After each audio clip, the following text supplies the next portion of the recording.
ça fait du vent.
Mesdames et messieurs, nous allons maintenant...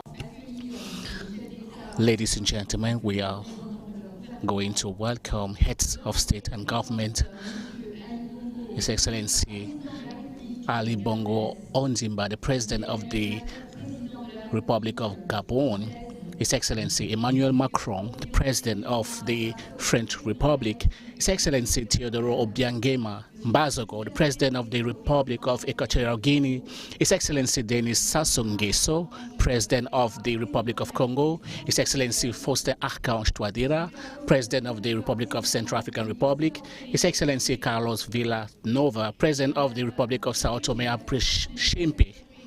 Of the Commonwealth, the first Executive Vice President Frans Timmermans of the European Commission, Prime Minister James Marape of the independent state of Papua New Guinea, Mr. Gervais Ndihako, Prime Minister of the Republic of Burundi,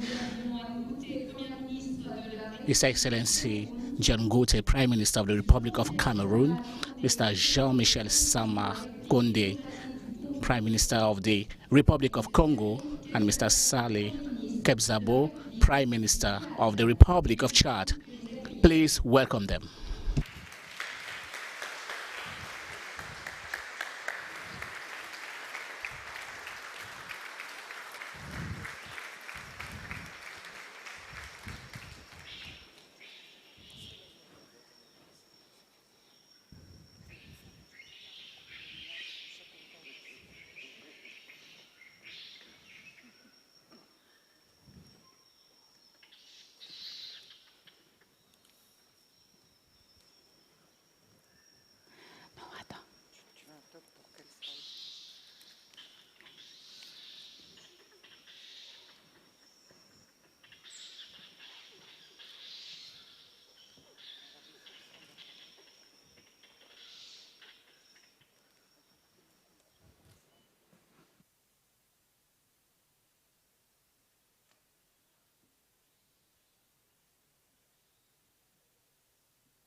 Bienvenue au Gabon, au monde de l'Afrique. Vous respirez l'air que les forêts produisent. Cette brise invisible a traversé des milliers de kilomètres et porte en elle des milliers d'années d'histoire. Le souffle, c'est la vie, et la vie déborde ici. Les forêts du bassin Congo-Ogooué sont un trésor de biodiversité, regorgeant d'espèces d'oiseaux, d'animaux et de plantes, dont certaines que nous découvrons encore chaque jour, et d'autres qui sont menacées. La forêt fournit également nourriture, eau et matériaux de construction à plus de 75 millions de personnes qui vivent ici depuis des dizaines de milliers d'années. Ce sont les premières sentinelles de la forêt. Leur vie est intimement liée à ce trésor de biodiversité, notre vie à tous. Deuxième plus grande forêt tropicale de la planète, le bassin Congo-Ogooué absorbe plus de 2% des émissions mondiales de dioxyde de carbone et rien qu'à lui seul, l'équivalent de 10 années de ces mêmes émissions. Sa préservation est donc essentielle pour demeurer sous la barre des 2 degrés Celsius de réchauffement climatique. Mais, ici comme ailleurs, la forêt est menacée. Les pressions démographiques, industrielles et économiques, liées à un consumérisme sans limite, mettent en danger l'équilibre fragile de ce poumon de la Terre. Il est temps d'agir. Ici, le dernier Éden de l'Afrique, où modernité et nature peuvent coexister, nous nous unissons pour le changement. Le Gabon a adopté un modèle économique alliant développement industriel et gestion durable de ses ressources naturelles, comme le montre l'exploitation du bois, dont il est un important producteur. Le pays s'est également engagé à protéger 30% de ses espaces naturels, terrestres comme marins, en plus de la mise en place des mécanismes financiers innovants permettant de valoriser les services écosystémiques rendus par la nature à l'humanité tout entière. Ce sont les crédits carbone. En plus de concerner la forêt, ces crédits pourraient à l'avenir s'étendre à une plus large forme de biodiversité. Autant d'exemples qui font du Gabon un pays modèle. Ici et maintenant, nous vous invitons tous, société civile, experts et dirigeants du monde entier, à collaborer et à mettre en place des actions réelles pour que toutes nos forêts prospèrent encore pour les générations à venir. Devenez, à votre tour, les sentinelles de la forêt. Ne ratez pas cette occasion. Bienvenue au One Forest Summit. Nous comptons sur vous, sentinelles de la forêt.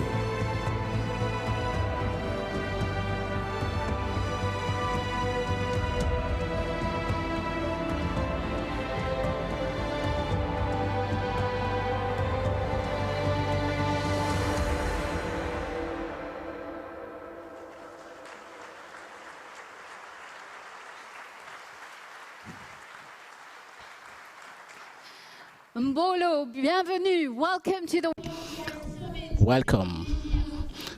It's a pleasure to see all of you here, dear distinguished participants, distinguished members. Welcome to Libreville. I would like to pay homage to our artists. It is in this sort of events that we are able to showcase the culture of Gabon.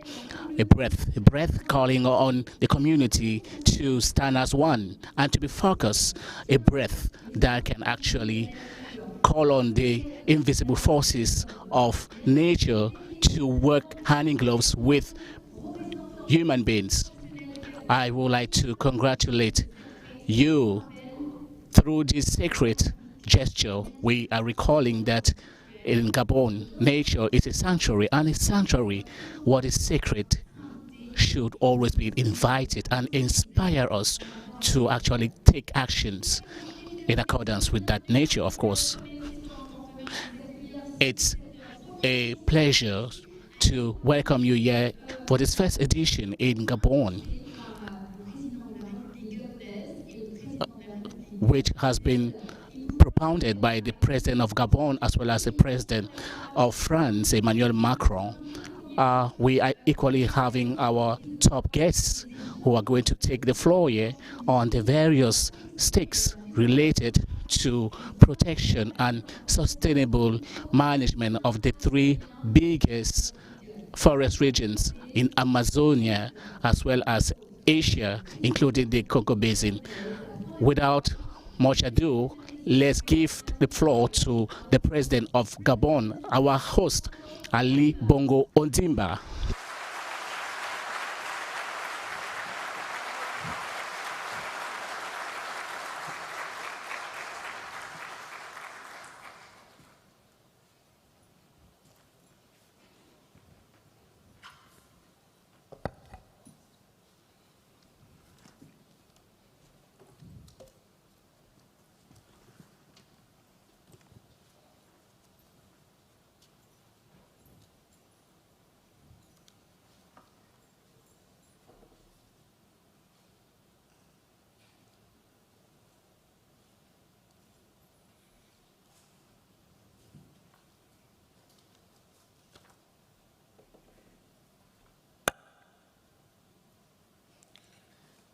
Monsieur le Président de la République. Distinguished Mr. President of the Republic of France, Excellencies, distinguished heads of state, distinguished guests, ladies and gentlemen. I am delighted to host you in Libreville, the capital of Gabon, for this August Heads of State and Government meeting, specially dedicated for forests. Forests for which the future of our planet depends, and also that of our humanity. Our forests are a solution with double faces of climate, biodiversity. These are two of the major stakes of the century. By preserving our forests, by strengthening our knowledges to those topics, it is our populations in rural settings in particular that we are protecting, but also the future of our children that we are securing. By valuing these forests, by sustainably managing those, we develop not only local economies, but we also contribute to decarbonation of the global economy.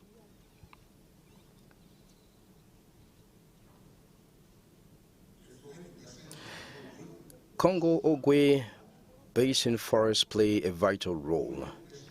For local populations, they are a source of everything they need, from wood for building, for plants, for healing, and abundance of food. They represent an infinite sources of livelihoods, but also spaces to find shelter. For the rest of the world, our forest represents a precious ecosystem, essential, which protects our planets against climate changes that are more radical and the accelerated losses of biodiversity. Our forests also have an impact in our urban settings, where we have more than half of the humanities that is concentrated. They refresh our lives. They make them more breathable. It helps in reducing stress levels of inhabitants, allergies, but also psychological troubles.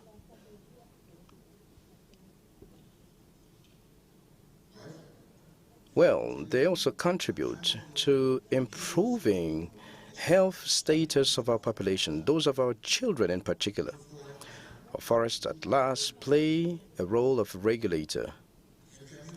They help in filtering pollution to limit the impact of natural disasters such as flooding, but also to mitigate devastating effects. Distinguished friends, our forests are more than precious, more than indispensable.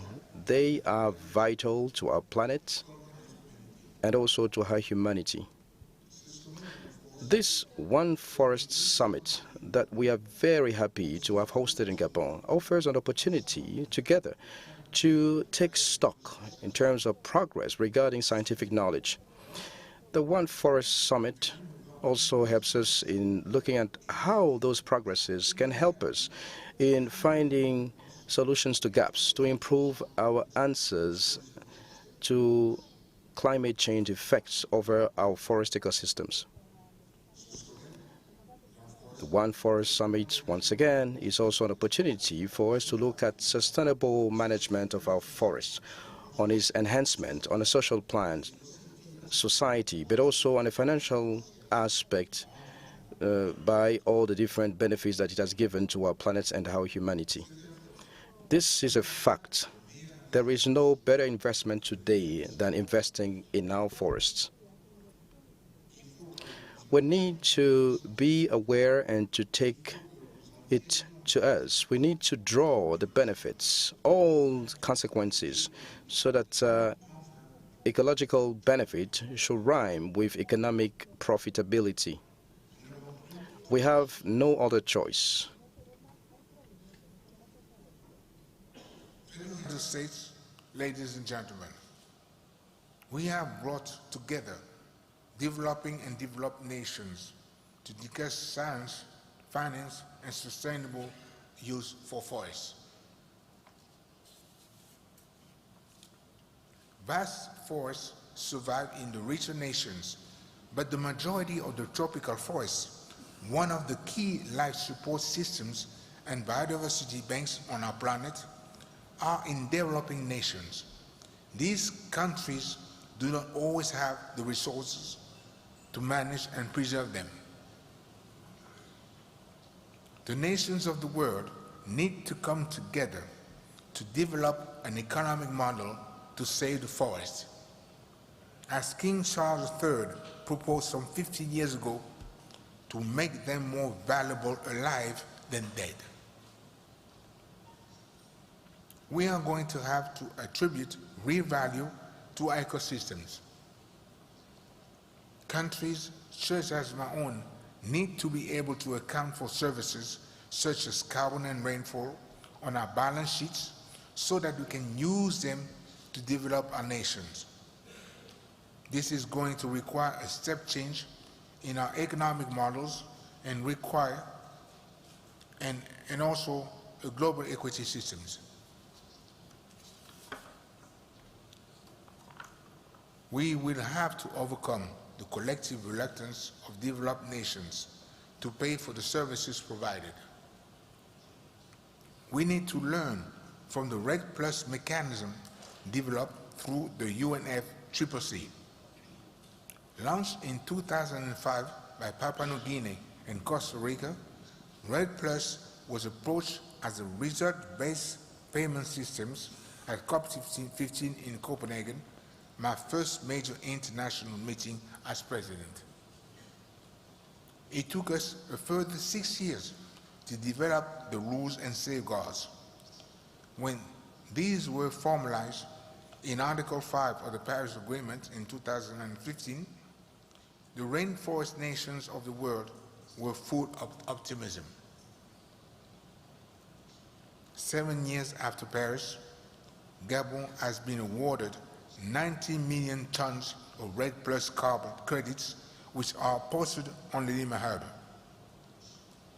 But the reserve-based payments have not been forthcoming. Gabon is 88% covered by rich tropical rainforests with one of the lowest deforestation rates on Earth, net absorbing over 100 million tons of carbon dioxide annually. Rather than applaud our achievements, the developed world seems not to be interested. We have been told by many partners, perhaps you should approach the voluntary carbon credit markets. Gabon and other similar rainforest nations receive very little reward for preserving our forests, other than the value we create ourselves in partnership with the private sector. If it was not the exceptional efforts of Norway, we would feel almost totally abandoned.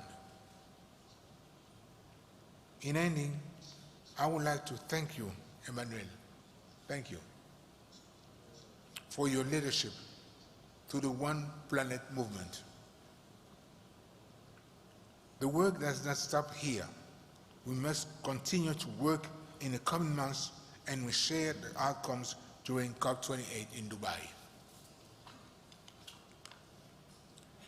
We expect that our political engagement here will convince the private sector to buy our highly valued biodiversity positive carbon credits. By nature, these are generated by sovereign nations like Gabon. We also hope to increase investment in the bioeconomy in forested nations. If you do this for Gabon, Papua New Guinea, Honduras, Belize, Brazil, and other countries, together we might be able to unlock the true potential of nature-based solutions to heal the planet. Thank you.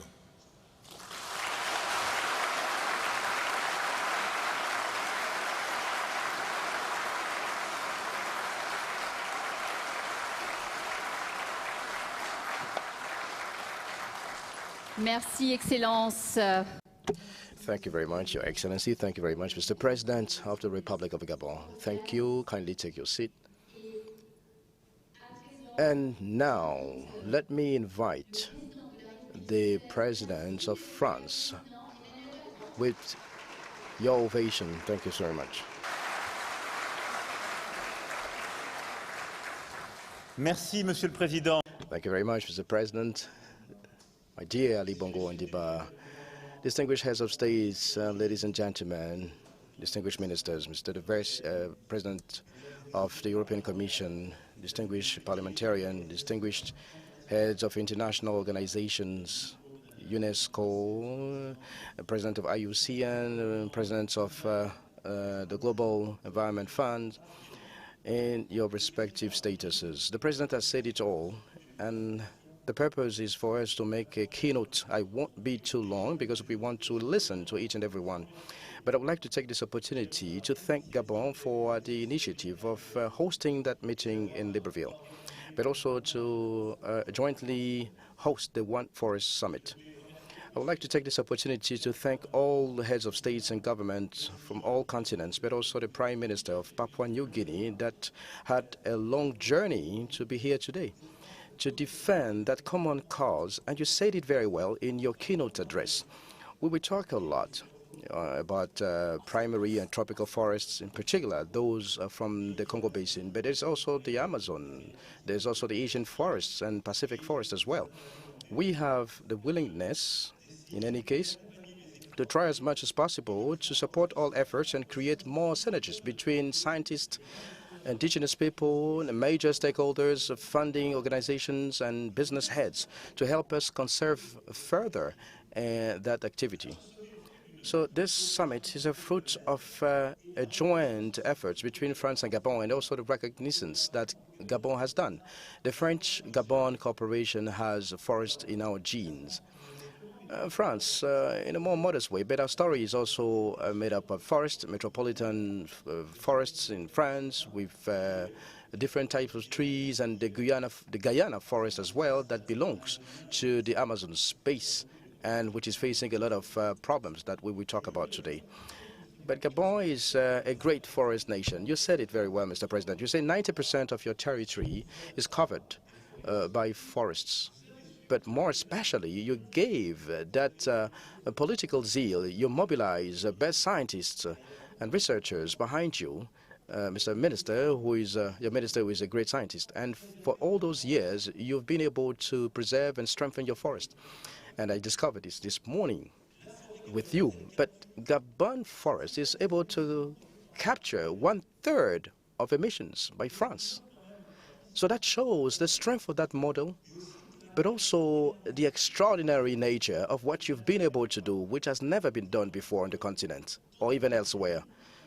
So when it's in the country, we leave species being visited, or also economic pressures, or also the economic. And I know in terms of learning efforts that you have to do with populations in order to resist to the different mermaids, short-term mermaids, also disappointments in terms of co-living, and also imbalances. So let me congratulate your efforts and those strong decisions when you ban the exports of logs creating 13 natural parks in Gabon. So all these contribute to the increase of carbon sequestration of the Gabonese forest. So the notice, we've noted a very important stake because those forests represent a formidable reserve of carbon, the possibility to offtake the carbon. These represent reserves of unique biodiversity wealth. 14% of the global space, 75% of carbon can be offtaken, more than 90% of ecosystems of vertebrate species. So it's very important for us to discuss on that, because if you try to make an effort, we can really create a transformation at a global scale. But at least for these last 30 years, 220 millions of species of hectares have disappeared, which represents almost half of the Congo Basin space. And 100 millions of hectares have led to the losses of biomass and the disappearance of very important species that represent a survival for the ecosystems, pollutions of oceans, losses of diversity, climate change, etc., etc. Therefore, the purpose of this One Forest Summit is indeed to mobilize all necessary energies, and also to do it by leveraging on success, on achievement of many of you. Gabon, for example, but also Costa Rica, Papua New Guinea, and all international initiatives that the President called about, if you remember, such as Congo, that also was able to conduct in terms of remarkable initiatives. And then the purpose is to build a positive story, to try to see how we can better preserve. That is why we will have some time to discuss with our scientists, because if we want to better preserve, we need to better understand and measure, and also more cooperation to see what lies behind on biodiversity, emissions, and all different important topics. We also need to develop an economic activity that is compatible with preservations, because we cannot tell our populations that you have a wealth and we were able to cut almost everything and we will tell you how you can behave or live.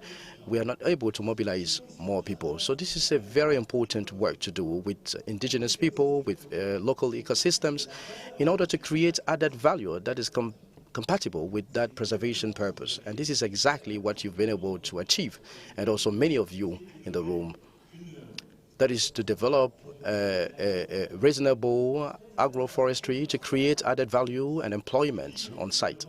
We will also need to mobilize international funding, because we host a lot of summits, mostly far away from concerned countries. We talk about commitments in committing ourselves to billions of euros, but when we go to concerned countries, we are told, where are the millions of euros?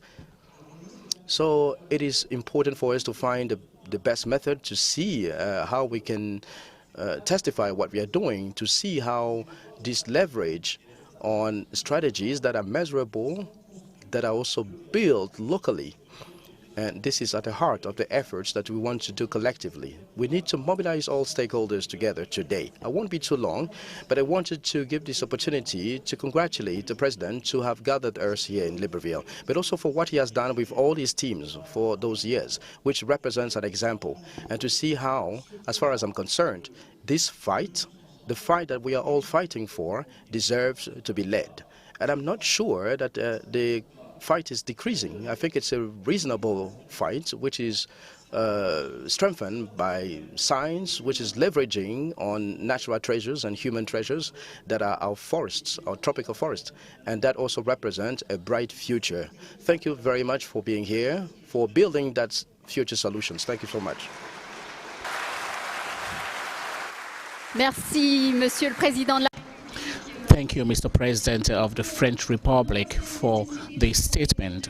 My name is Asha Sampath. I'm an environmental journalist, and it's a great honor to be here today to moderate this summit. Comme le président de la République française. As the French president rightly pointed out, this summit brings together indigenous people, scientists, international organizations, all those stakeholders that are able to make things change for forests and who consider that we have to give priority to the nature. The objective of the summit is clear: to find concrete solutions to enable forest countries to reconcile the protection of forests and economic development. It is going to be a key moment to move forward, notably to promote the climate as well as the protection of forests, as the President of France mentioned. It will be an opportunity, ladies and gentlemen, to go a step further in a common vision, notably regarding the preservation and the sustainable management of forests. And it is together that we are going to overcome challenges, notably of this Congo Basin, the African Congo Basin, to actually better understand the intrinsic values of forests and to boost the scientific research amongst these three basins, to actually move from a more sustainable management system and, of course, boosting the forests of these countries. This is what we shall be talking about before we actually start with the discussions with the various experts who are here present. I have the honor to welcome the Director General of UNESCO, Audrey Azoulay.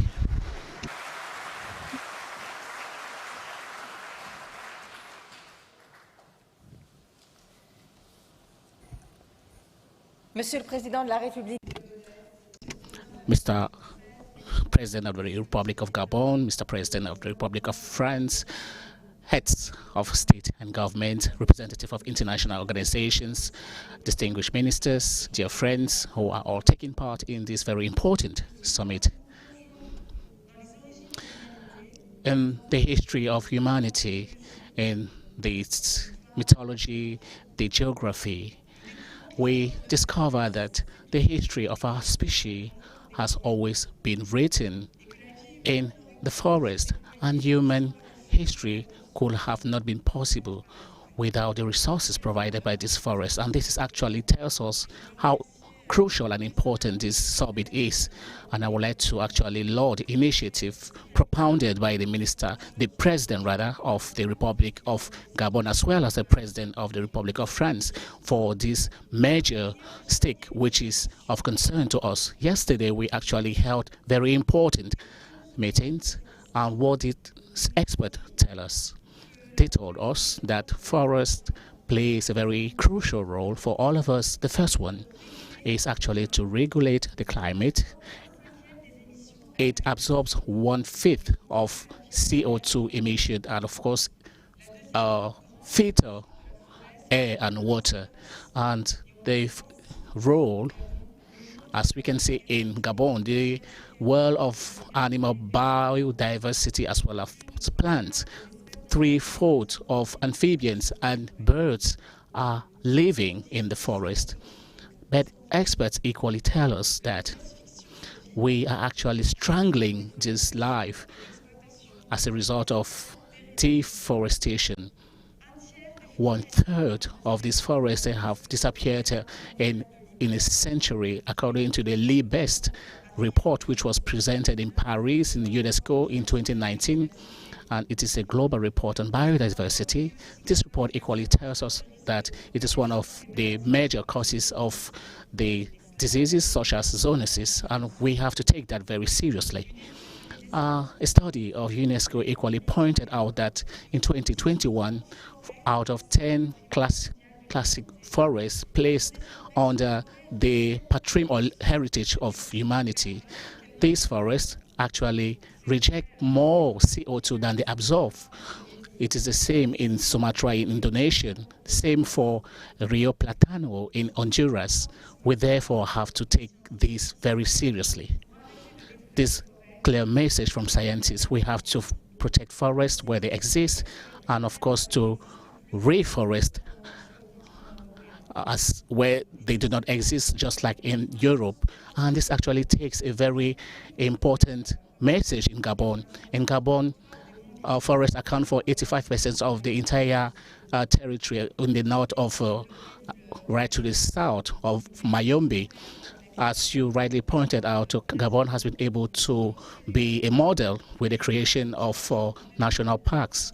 And in 2021, we have a lot of forests that has actually joined the list of wealth for humanity.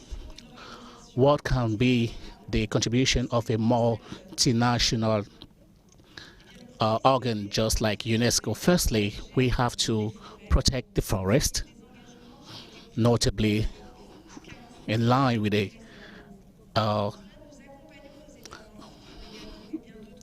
engagement or commitment taken. And in this regard, we have to continue protecting forests. We have over 200 forests around the world, but equally the biosphere reserves. We have about 120 that are tropical forests. And these biosphere reserves of UNESCO are areas where there is a sustainable relationship to living beings, and it has to be at the core of our strategies. And of course, sustainable strategies has to be developed. It is through these mechanisms around the biosphere where we have to protect our heart, but equally come up with sustainable areas as well as intermediary transition areas. It is this case in the island of Principe. I wanted to make this example very clear today. In 20 years, our initiatives have actually enabled us to carry out or record very important results, like the cross-border forest, the tri-national of Sangha, which is ranked as a patrimony of humanity. And of course, it is something very exceptional, bringing together Cameroon, DRC, and the Central African Republic. We equally have been able to launch important projects to preserve forests, notably to protect mangroves, especially in our biosphere reserves in Latin America and the Caribbean. We have to go a step further in order to support states who want to be in this initiative, notably reducing 30% of their land. I would like to congratulate Uganda that have been able to begin with the new reserves of UNESCO in the park of Jibali, which is actually a habitat for the great apes. We equally support protected areas that involve several countries in a way that we shall be respecting ecological areas, be they the land or the seas. We are doing the same in Latin America and Europe, and I think that it is going to be very instrumental in the basin, Congo basin, protecting forest. And secondly, will be to protect and actually distribute knowledge amongst the indigenous people who are actually living in symbiosis with the living beings by protecting them. And during these centuries, we have been able to crystallize a blend of experience, sensitivity, and of course, so with the transmission, of which the transmission is very important. And that is why it has to be part of this immaterial patrimony of humanity, this culture which brings together all local communities as well as the other species which you mentioned, Mr. President. I would like to congratulate Sabrina Kriech from the National Museum of French History, who is actually helping us in disseminating this message. And of course, it's the same which is done in Uganda and Gabon, and to protect this very inextricable link between nature and culture. We equally, and that is the text axis of our work, to share scientific research. It is one of the core aspects of this summit, to come up with exhaustive information on forests and the evolution of biodiversity, and UNESCO is going to contribute through the standards collected in all the sites, be they the biosphere reserves, the national park, natural park, I beg your pardon, and of course every other area selected, as well as other information on the 21 countries, notably on the great apes, with the help of drones. This was actually launched in Uganda. We shall equally be collecting data through our DNA research program on the environment, we equally have the Congo flu. And it is something which is new. And of course, the exchange of CO2 between the forest and the atmosphere in the reserves of Gadombi. This is actually coming to cover the gaps in the carbon sequestration. And finally, we need to get ground on higher education by putting nature at the core of school programs. It has to be done in schools, but equally on the ground. And I'm very delighted to welcome the project that we have to help Gabon to develop a botanical garden not far from Libreville. It's going to be a way for us to widen awareness and, of course, higher education, not only to train new experts to conserve and preserve this forest. That is what will enable us. This is going to be done by the regional school, forest school, for integrated tropical schools, which is created in Kinshasa, bringing together 11 African countries. And to conclude, I think that the artists, images, messages are very important, and we have seen a lot of them at the start of the summit. And I'm going to end with words from, quote, Amadou Apateba in his letter to the youth, who is recalling that there was a time where man was responsible, or the custodian of the balance of nature. It was prohibited to kill an animal without no priority or no aim. And today we should take this struggle notably with modernity. I thank you. Thank you very much, Madame Azoulay. Thank you, ladies and gentlemen. Now, dialogue with the scientist community.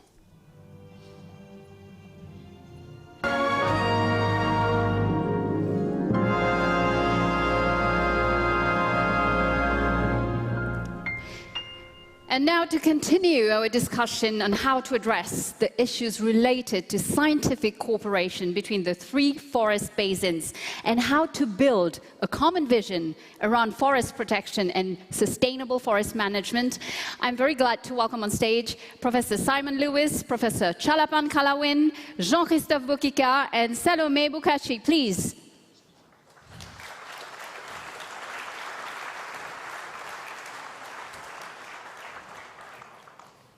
Please grab a seat. Thank you. We're going to discuss the importance of tropical forests from a scientific standpoint and listen to the recommendations from the scientists we have here. So probably let me just remind our heads of states and prime ministers that we will have a couple of minutes after this panel for discussion where you will be able to share your remarks, questions, or recommendations, or even any interrogation you have on the content that will be shared today. But I will start straight away with you, Professor Simon Lewis. It's great to have you here. So from your work, observations, and findings, probably could you outline the context? Why this sense of urgency to protect tropical forests, and what is the value of tropical rainforest ecosystem services? Thank you, and thank you, Presidents, distinguished ministers, distinguished guests, ladies and gentlemen. Thank you for the opportunity to speak. And thank you to the President of Gabon for the opportunity to study Gabon's forest for the last 16 years and just play a very small part in the immense successes of Gabon. The urgency. Deforestation in the tropics is around 17% of global carbon dioxide emissions over the last decade. If magically we got fossil fuel emissions down to zero tomorrow, and deforestation rates maintained at their current levels, we would breach 1.5 degrees C. we would breach the Paris Agreement. And there is the urgency and importance. But they play another role. These forests are carbon sinks, as we've heard. They're removing carbon dioxide from the atmosphere to the tune of around 2 billion tons of CO2, carbon dioxide, each year over the past decade. Given the value of carbon today, that's a multi-billion-dollar service that these forests are providing. Now, we all really know about climate change, but forests play other roles. They generate rainfall, and that rainfall is important. In the Congo Basin, there's evidence that rainfall generated by the trees in the Congo Basin is falling as far away as the Sahel and the headwaters of the Nile. And that's providing water for the livelihoods of 300 million rural Africans. That's what's at stake. But there's even more at stake than that. Forests help cool the regions. Now, simulations, let me start this bit again. Climate change is going to make some parts of the tropics, for some of the time, virtually unlivable when you're outside. It's that serious. Now, simulations of deforestation show that that adds 2 or 3 degrees on top of the climate change. So mass deforestation and climate change together put the lives of literally millions of people at risk going forward. Now, of course, it's not just carbon and climate change and those wider impacts. We would all want to pass on a world of rich diversity. The animals matter. But I think we forget how really important they are. In Central Africa, 95% of the individual trees in the rainforest require an animal to disperse their seeds. They require an animal to complete their life cycle. So if we lose those forests, if we lose the animals, then do we also lose the forests? We don't know, but it'll be a very different forest than we have today if we start to lose those, if we lose more of those animals. And lastly, we should of course not forget about people. People's livelihoods and whole indigenous cultures are based in these forests. So we need to keep these forests standing and the rivers flowing so that we can do that while also meeting all the sustainable development goals and the rights of indigenous people. So I think that scientists can play a role to describe the situation and where we are and what's at stake so that politicians and civil society can make the decisions going forward. And Simon, very briefly, what do you think is missing today, I mean, for an effective scientific cooperation between the 3 different tropical basins? So scientists have always been collaborative. The scientific project is global. But what's missing, what we need to do better is we need long-term data sets. We need to know how things are changing. We are flying blind if we think we can manage Earth and we can manage these forests without the long-term data to underpin it. We need to know how the tropics are changing in order to be able to manage them.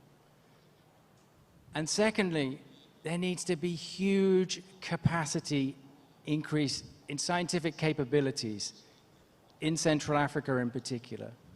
There just need to be more scientists and more capability, and that requires investment. And I think if you do those 2 things, we can really shift. And what the most inspiring thing that happened in the last couple of days was to see the scientists from the Brazilian Amazon come over here to Central Africa and meet with Central African scientists. And in the Amazon, they have transformed the scientific base. And they did it by writing an overarching plan of how to understand the Amazon basin as a whole. And after they had that plan, then all the different projects, whether they were big or small, could fit into that overarching plan. And a group of Central African scientists decided to try and do from this meeting, to try and do a plan going forward for the Congo Basin, the Congo Basin Climate Science Initiative. And that could really transform things going forward under the One Forest vision to bring people together under a coherent plan to really understand the basin and how it's changing so that we can manage it better. Thank you, Professor Lewis. So I'm turning now to Professor Chalapan Kalawi. So I'm sure that what Simon just shared must resonate from his experience in the Congo Basin. And let's focus on the Asian forest basin. What are your observations and thoughts? And maybe also could you highlight the importance of better scientific cooperation between the basins? Why is it critical? Thank you. Can you all hear me? Thank you. The President of the Gabonian, all our respective leaders here, friends, colleagues. It's important that you talk about scientists being involved with this. One of these meetings coming here for the last couple of days here and here, it's quite important to actually interchange experience and result. Let me get back to you when, in 31 years ago in Rio, and now we're coming here from Rai to Gabon is an interesting proposal. Bringing scientists here to tell you about what's happening in our part of the world, let's say in Asia, Papua New Guinea, Pacific Islands. We've gone up across and collected some data, more enough from the ocean to the land, to the ocean, to the hills, and including looking at our own people, looking at this data. What does it mean to forestry? That's what we said when you made the reference to the Prime Minister, of Papua New Guinea and Costa Rica, making a suggestion to look at forest. That was what we call a leader's decision. Science backed it up for the last 30 years and 31 years. And so in our region, we've been collecting the data in the ocean for climate change, right across the forestry, onto the land. But in terms of capacity, you find that certain parts of the world, small island states, we don't have the capacity in terms of technology to do this. We tried our very best to look at our resources in relation to how do you handle this. You come to this Gabon meeting with leaders here, we ask for our leaders. In terms of governance, that's what I'm referring to.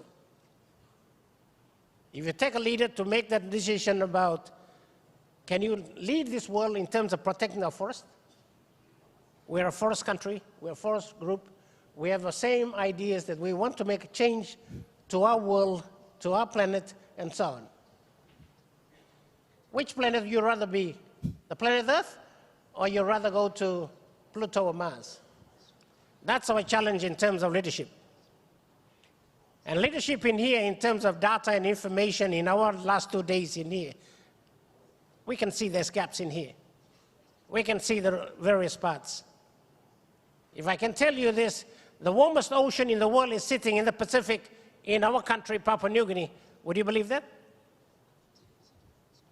Because the science actually told us this. It comes all the way down here, influenced Gabon, but you didn't know that, did you? It's scientists like us, we come to British, we cross, accept. Don't be so regionalistic. I think my challenge is make sure that all the scientists around the world work around within the forestry nation, share your data, whether it's biodiversity, whether it's the various species in relation to, I can tell you about Papua New Guinea, we got more than 65 species of mangroves sitting there. They are unique. We have bird of paradise. These are biodiversity, then you cannot live without this, including human beings in our backyard. They are very special. That's why I said leadership doesn't start from the top. It starts from the bottom in terms of capacity building. You bring it across with the data information we want to share with you. and hope the leadership in both the bottom in relation to our kids come up all the way, and hopefully we mix it up together to make the right decision to talk about protecting our forest. Indeed, this is some of our experiments we're doing there. We're working with our partners, institutions like the French IRD, Institute for Research and Development. We're working with them, we're working with NOAA, the US, and right across the Asia Pacific, collecting the data for a lot of years. These data are sitting there, except sometimes we don't have it. Even I can't see you if you're sitting in my country, but this time we have technology. I hope we use the technology to come up, to see what is happening in our backyard. You talk about economics here. You talk about carbon, you talk about greenhouse gas. If you talk about small islands, including Papua New Guinea and where we come from, we don't have enough emissions. For Papua New Guinea and some of our islands, our emission is about 0.01% into the air. Who actually pollutes the planet? If you go to the IPCC Intergovernmental Panel on Climate Change, all our results for climate change in relation to infecting forestry is sitting there. If you looked at some of the challenges as well, some of the disasters that happened there, including, we call it acid rain. Acid rain come from because of negligence of our own people flogging our own forest. Thank you, Professor Kaluwin. Thank you very much. I think our leaders will have time to react later at the end of this panel, and we can, of course, continue this discussion. I'm now turning to Jean-Christophe Bokika. Donc, je vais passer en français. Now, you are the president of Mbou-Mon-Tour, I hope I'm pronouncing well, of the Congolese NGOs with the protection of the environment, and more particularly you have just heard the reaction, and can you tell us what exactly you do and how you work with the local population on the lands, how you preserve them, how you preserve the biodiversity? Jean-Christophe, you have the floor. Thank you. I am Jean-Christophe Bokika, President of Mbou-Mon-Tour in DRC. Mbou-Mon-Tour is the NGO created by the local communities of the region following deforestation and the disappearance of certain animals. And so we took the decision to reduce the pressure on the forest and fauna. And on the forest, for the main activities on the fauna, by choosing alternative activities. In 2017, we were alerted by poaching in Mbou-Mon-Tour. It is considered, the legend says that they lived with humans, but we do not know exactly. They prefer to live in the forest, not to become a slave. So to flee in the forest. In the Bateke region, we say the bonobo, the consumption of this meat is strictly forbidden. Unfortunately, with the arrival of some compatriots who do not have the same interest as us, the bonobo were submitted to poaching. So we told the others, no, this is not tribalism or xenophobia.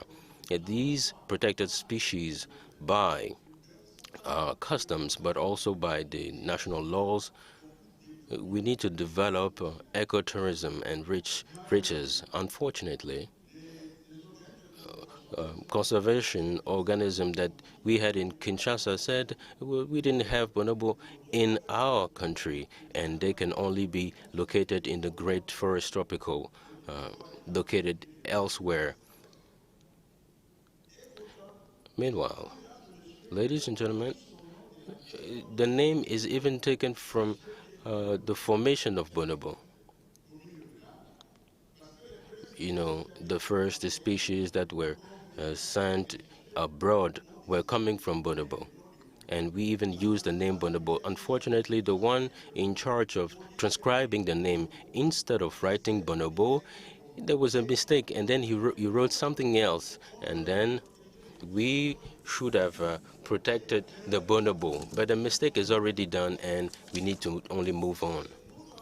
And we try to protect these species, and we have the participatory mapping with the participative program. So all the partners were saying that we were not serious, we do not have the bonobo in our country, we are only profiting from the money coming from NGOs. So we had to wait the wildlife conservation of the nature. In 2001, they had to come and confirm so that we could become so we could receive a frequentation. So if you say, no, I'm here to protect the bonobo, they will just tell you, no, you're not serious. And something that is very important, we organize the participatory collection, and we offered the opportunity to the local community to pay for that, and we even specified. And today, with the human presence, we developed ecotourism, and we even receive regularly, I should say, researchers who are recommended by universities at the national and international level. And this project that was not accepted in the beginning now benefited from an international recognition, because now we were put on the sidelines 2 times, in 2001 and also in 2011 and in 2022 by the United Nations, the foundation of the Equator Award. And then the television programs even came and did this documentary on our project. I will mention Bushwaya, Frans 3, and the last press is National Geographic, who came. So here I would like to say something. Unlike the ideas received, we are not that sad. We are great protectors. And let me give you an example. Today in the DRC, the legislation in Congo, as I'm saying, the local communities are creating local forest, but the last figures of the Ministry of Environment is giving the proof that more than 70% of the requests are about the conservation of the biodiversity. Meanwhile, the communities should have benefited in order to deduct the dividends. But they chose the option to create community forests and protect biodiversity. So we think an action of conservation that was done without the involvement from the beginning and during the project is bound to fail. So we need to associate the local communities is very important. And I would like to seize this opportunity, since the Prime Minister is here. A good custom that protected the bonobo in Kinshasa, it needs to be considered as World Heritage. And the government should make a request to UNESCO so that this custom become a World Heritage, as we done with Rumba. Thank you very much. Thank you very much, Jean-Christophe. Thank you, Jean-Christophe Bokika. Salomé Bukachi, who is, we are very happy to have you with us today. So you've heard our guests. Deforestation has been detrimental in so many ways, and especially its impact on human health. So we've seen it the past couple of years. So would you like to share your observations? Thank you very much, Your Excellencies and distinguished guests, all protocols observed. I will intervene by giving a short story about my experience when I was growing up When I was growing up in a rural part I come from Kenya, my mother used to tell us as children, do not put your hand down when you're eating, because we used to eat while seated on the floor, that if we put our hand down when we are eating, our mother will die. And we grew up really fearing eating while putting our hands down. We never really understood why that was something very important. But over the years, as I grew up, I came to learn the reason why my mother used to tell us that. And it all came to aspects of prevention of disease. Because when we would eat, we would be sitting on the floor. If we put our hands down as children, chances were that you would use the same hand to put the food in your mouth. And that would lead to foodborne diseases. And so my intervention here is about focusing on prevention. Prevention is better than cure. We all have heard that adage. But how much do we put emphasis into prevention? We are coming out of a pandemic that has caused a lot of lockdown and a lot of economic losses as a result of the COVID-19 pandemic. And we used a lot of money to respond to the pandemic. But we are bringing out a call that why can't we go back and talk about prevention so that we can prevent disease before it comes? And this brings in the aspect about conserving our environment, conserving our forests, stopping deforestation, because literature shows that about 75% of pandemic diseases, emerging diseases, are as a result of what we call the zoonotic diseases, which have a relationship between animals and human health. And a lot of these come as a result of human activity within the forests, degradation of our forests, open up opportunities for human beings to be close to pathogens that initially were not in close contact with human beings. It causes human beings to be in close contact with animals in the wild, animals which may be carrying pathogens which may be dangerous to human beings. We do not know what else exists out there. And so instead of us waiting for diseases like COVID to occur, why don't we put resources towards prevention and stop the spillover of disease from animals to humans by conserving our environments, by incorporating the indigenous knowledge that exists in terms of conserving the environment, working with communities, co-creating together to conserve the environments. And as we were having the meeting yesterday, a core thing that came out from the different researches that were presented was about working together, that multi-sectoral, coordinated joint efforts, that even as we are conserving our environments, human health is very close towards the environment. Animal health is very close to the environment. So as we conserve our forests, as we conserve our environment, we are also contributing towards a core that is human health, which is very critical for development to occur. And so we are calling for commitment towards funding towards One Health approach that brings in all stakeholders together, brings in all disciplines together, brings in all communities together towards one health, one forest, one breath. Thank you, Salomé. Thank you very much for sharing. Well, you've heard our scientists. Now I will leave the floor a little bit to our leaders, and probably I will just prompt. I think we spoke a little bit about the Asian basin earlier with Professor Kaluwin, and we are pleased to have with us His Excellency Prime Minister James Marape of the independent state of Papua New Guinea. So we've had a scientific approach. Maybe from a political standpoint, if you would like to share some of your views. Thank you. All right, thank you very much for the opportunity, and I just want to firstly acknowledge the President of Gabon for his strong leadership, and also President of France, who are here for this important conversation. This cannot be more timely than the meeting we are having today.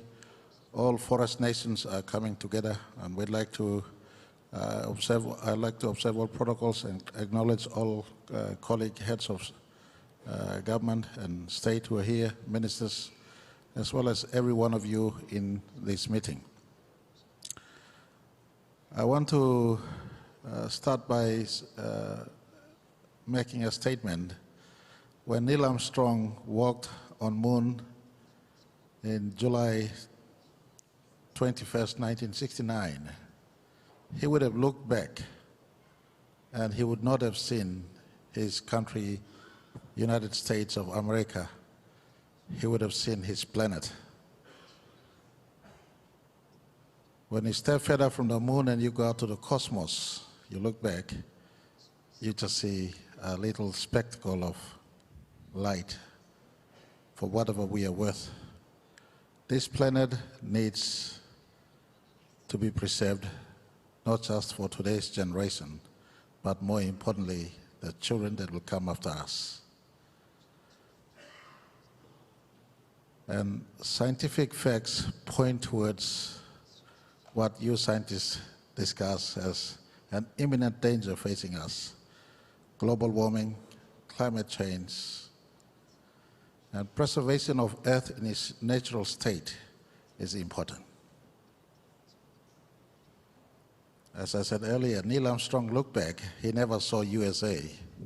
He saw his village from the outer space, a village called Mother Earth. And preservation of Earth in its natural state is very important. President Macron, my brother, I just want to appreciate you for stepping up and embracing the forest nations. The rainforest nations are here. We belong to one planet, planet Earth. There are enough scientific data before us that states that clearly the Earth is heading for disaster if we do not put on the brakes and arrest what is a declining state of Earth in its natural states. Tropical rainforest, or rainforest and forest for that matter, has a crucial role in the preservation of Earth in its natural states. The process of photosynthesis is not complete without trees. When we talk about climate change, we talk about carbon emissions and pollutants that causes the increase in temperature, that causes all the climate change diversities that we discuss. But the opposite, maintain the balance, unit oxygen and nitrogen, and the formula of the atmospheric envelope in it to be in its right states. When God created planet Earth, he ensured trees were planted for this crucial role. Trees became habitat of not just human beings, but every creature in its natural states to maintain the balance, the ecosystem balance, and its natural equilibrium to ensure we live as human beings and we pass on to the next generation a better world. Mr. President Macron, you have the forest nations here today showing their natural commitment that we are good global citizens. We have this important global asset in the Amazon Basin, in the Congo Basin, in the Pacific and Asia Basin, that our forests are here to be used in a sustainable manner, not just for ourselves domestically from where we come from in our own countries, but collectively for the upkeep of planet Earth. The onus really is now on the global north, the industrialized nations, at the bilateral levels or at multilateral levels or at the business spaces. I spoke at the United Nations last September. Those who have the greatest carbon footprint must be good global citizens. your level of contribution to the balance of Earth in its natural equilibrium must commensurate your carbon footprint. Papua New Guinea, for instance, we emit around 10 million metric tons of emission, but our forest absorbs over 100 million metric tons of absorption. So we are carrying the load of someone else. We're carrying the load of someone else. Our human footprint in as far as global pollution is concerned is minimal. And I speak also from my compatriots who are here, the forest nations. Our carbon footprint is minimal. My brother, President Macron, I come back to you. You're an important link. May you raise the global consciousness to the affluent of the world, to the industrial pollutants of the world, to the global north. You have committed very well. When Papua New Guinea started the Red Plus movement in 2005 with Costa Rica, we came from a backdrop of the Rio de Janeiro conversations that we must be global good citizens in respect to environment. Yet we have committed to the cause, and we have restrained harvest of our forestry.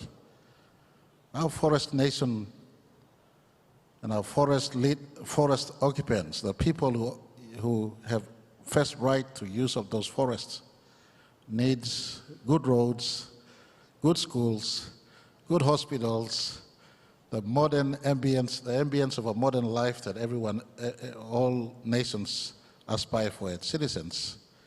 Yet it is unfair when we tell them, you conserve at no reward to their conservation efforts. And I think this is the gist of the conversation here. There is enough scientific data that points towards the crucial role forests play in the balance of Mother Earth's upkeep. It is really incumbent upon every one of us, especially the global north, to put your money where your mouth is and to ensure that our forest is conserved for not just our generation, but generations to come. Today, earlier in our meeting with President Bongo, I did inform that Papua New Guinea will not attend COP28, for I feel it's just a waste of time. I feel it's just a waste of time. And if the global north need Papua New Guinea to attend, because we hold 13% of the world's rainforest. Mm-hmm. And in that forest, we have 6 to 7% of world's biodiversity. If someone needs us to attend these sort of conversations, then accessibility for the forest nations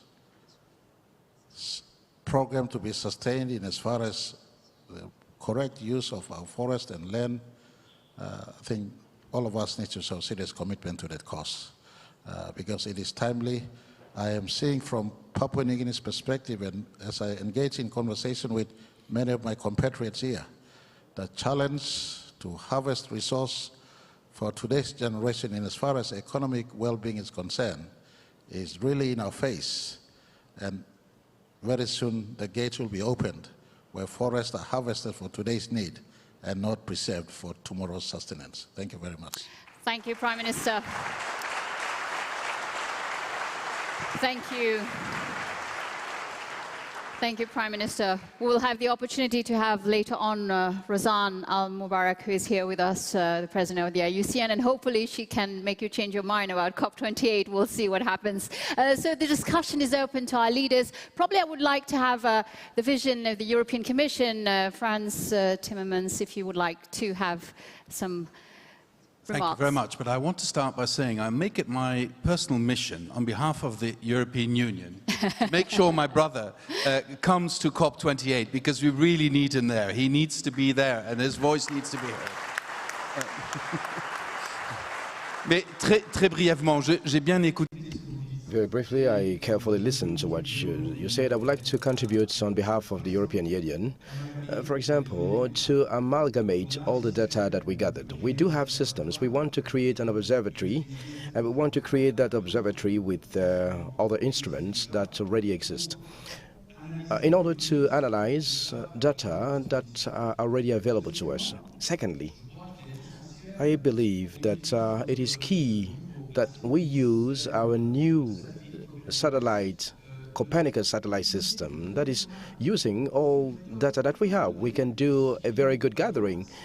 What we miss is a concrete analysis of those data. I would like to make a call to the scientific community to help us and even to propose best methods to analyze data that we can gather.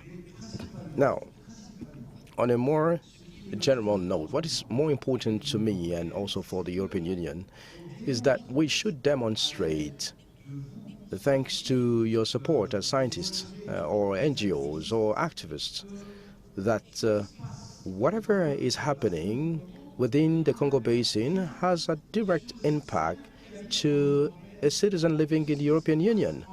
And whatever happens in Amazon has an impact in our life and that of the planet.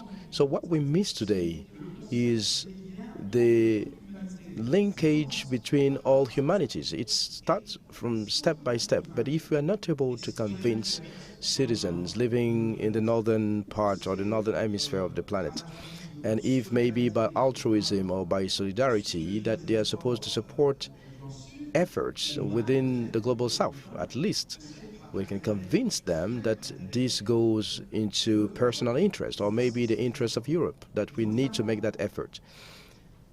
Notably, the fate of Africa and the fate of Europe are interlinked. Africa without success leads to Europe without success. Africa that is developing at a large scale or with that demographic potential that Africa has, or that dynamic and relentless youth full of talent that I see in Africa, the development is for Europe. It is an essential development. I am not sure that we can solve our problems if Africa is not able to solve theirs. So the same logic can also apply to other parts of the world where forests play a key role. I believe that many people in Europe and also what we call the global north, many people have lost the linkage with nature. So we put us as humanities, we confuse us with nature. People who are surviving thanks to the forest today know that they are part of nature. And we need that awareness at the humanity level, that we are all part of the same species. And if nature is in danger, we are all in danger. If we are not able to save nature, we won't be able to save humanity, because our planet is making it without humanity. The planet has been surviving for billions of years. So it goes to our survivals. And through protecting nature, we can guarantee the survival of the humanities. There are no alternatives. Thank you very much. Thank you very much. Now we might take a few minutes before we proceed with the next session. But if you have any remarks, questions. To add something very briefly, feel free to do so. We have a few minutes. Monsieur le Président. Mr. President. Thank you very much. I have a question to scientists. First of all, thank you very much for your contributions. Considering all the works that you've achieved, do you have any roadmap with scientific priorities in terms of investment? And where do we need, according to you, to set priorities in terms of commitment to support you? Is it measured? I mean, is it measuring carbons? Maybe trying to better understand some species in certain areas. Do you have some ranking in terms of priorities? That would be very important for us. Or do you have any document or a roadmap to help us have something concrete to see where to put credits, and we can determine within 6 months or 1 year, even if I understood what you said, we need to give longer deadlines. But if you have gaps, where can we focus public actions to help scientists? Thank you very much. There is a wealth of satellite data, and it is essential for scaling our understanding to whole regions. But we also need on-the-ground data. Now, the last Intergovernmental Panel on Climate Change report on the physical science of climate change, there were only 2 regions on Earth where we had not enough data to tell you whether there were more heat waves or not. One was Central Africa. The second was the very southern tip of South America, where very, very few people live. That's the lack of data we have. And things we can get from satellites, great. Things that we get on the ground, that's much more difficult. And we need really long-term data. Now, in Gabon, there is one really long field site. It's called Lope Reserve National Park. And there, we got one of the rare places where we have a long-term climate record, 40 years. What it shows is it's been getting warmer, unsurprisingly. But also they have the data on the trees and when they fruit and flower. And the flowering is triggered by low temperatures. So as it's getting warmer, there's less flowers. And therefore, there's less fruits. But the unique thing about Lope is that they've also been measuring all the animals. And the elephants, they've got camera photos of elephants going over 10 years. And those elephants are getting skinnier because there's less fruit. Now, those elephants are probably, we don't know, but they're probably not going to reproduce as much if they're really suffering in the forests. And those linkages we only know because of the continuous investment by the Gabonese state and the continuous investment by the researchers. Now, we need those kind of super sites across Central Africa. Not too many, maybe like 6 or 8, where you've got this continuous investment to make sure we have the climate data, the biodiversity data, and the carbon flux data. So we can see how these things interact. And that's what they did in the Amazon. The Amazon in the 1990s, when I did my PhD in the Amazon, was a place where outsiders went, did their research, and returned. Brazil had a program, $100 million, 10 years, more than $100 million, 10 years. They came up with an outline plan, and they trained 5,000 scientists. Now they have the best, the very best forest monitoring system of any country on Earth, scientifically. It's incredible. And they also have internationally renowned scientists who are the leaders in their field of their own forests. And we understand in the Amazon that there's a tipping point somewhere, and the system might flip. We have no idea in the Congo Basin if or where there's a tipping point, because there aren't enough scientists doing the research here. And that's the investment in the capacity building on the other side. Thank you. But I think what the president also meant was this scientific roadmap that together, right? Yeah, we can provide that, but it's not me. It has to be led by the scientists from the Congo Basin. But collectively with our European colleagues and our American colleagues, we can provide that. Thank you. Fantastic. Can give the mic. All right, are we? Yes, please.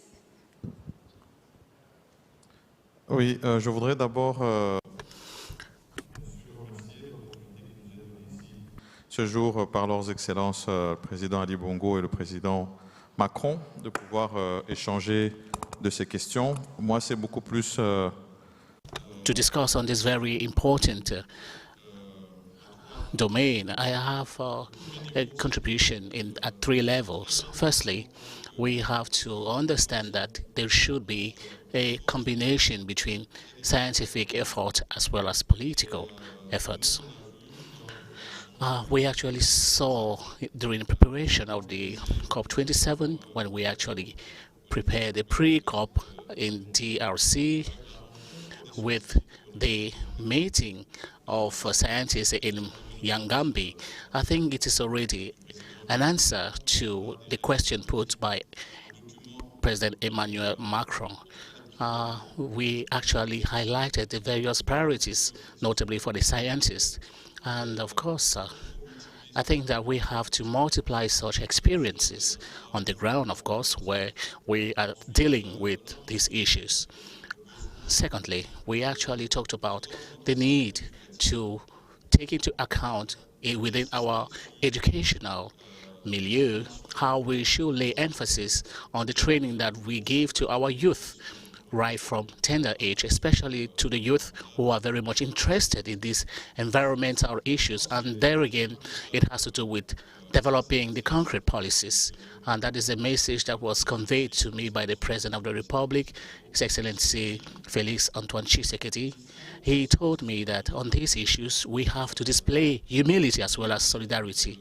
The humility to actually see what is being done well in other countries and emulate this in our country, because these are issues that are cross-cutting, and we have to work hand in gloves in order to provide solutions to these problems. And of course, we need to speak with a common voice.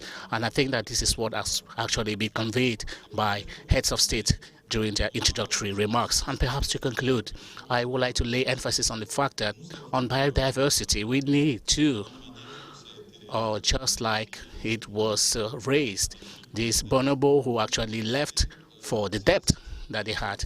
These protected species are actually running away from insecurity. Insecurity is actually a key element in protecting biodiversity. Us in DRC, especially in the Kanga Park, I would like to encourage efforts displayed, notably concerning insecurity in the east of the Democratic Republic of Congo, with the problems that we have with Rwanda. But we have to develop or boost more efforts so that there should be peace in most of these areas and spaces, because as long as there is insecurity, there's going to be poaching and there's going to be loss. That was my contribution, while urging, of course, for us to display humility and learn from others, and the solidarity that we must exhibit. And we talked about that already, so that we should be able together to talk more and more of these issues, because I have the feeling that we are not talking about this. So this is where our solutions are going to come from. And of course, we have to find ways and means, notably funding, which could, of course, help us to address the issue of compensation. And just to address the question of Jean-Christophe, your plea did not fall on deaf ears. We are going to work together in. Thank you very much. Merci pour cet échange. Thank you very much for these discussions. Don't go away. We are going to welcome two young women. Ladies and gentlemen, please welcome Tamarah Muketeba Boussamba and Indi Ibrahim. A round of applause.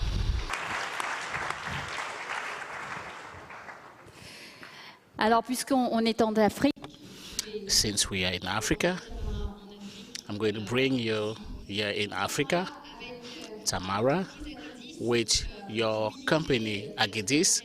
You are actually advocating for women empowerment through agriculture. You are an ambassador of nature at WWF. You are part of the delegation accompanying President Emmanuel Macron at COP27. You are the spokesperson of about hundreds of youth who actually took part to the One Forest Youth Forum, which actually took place here in Gabon. It was an opportunity for the youth around the world to discuss ideas and develop projects that have a positive impact on the environment.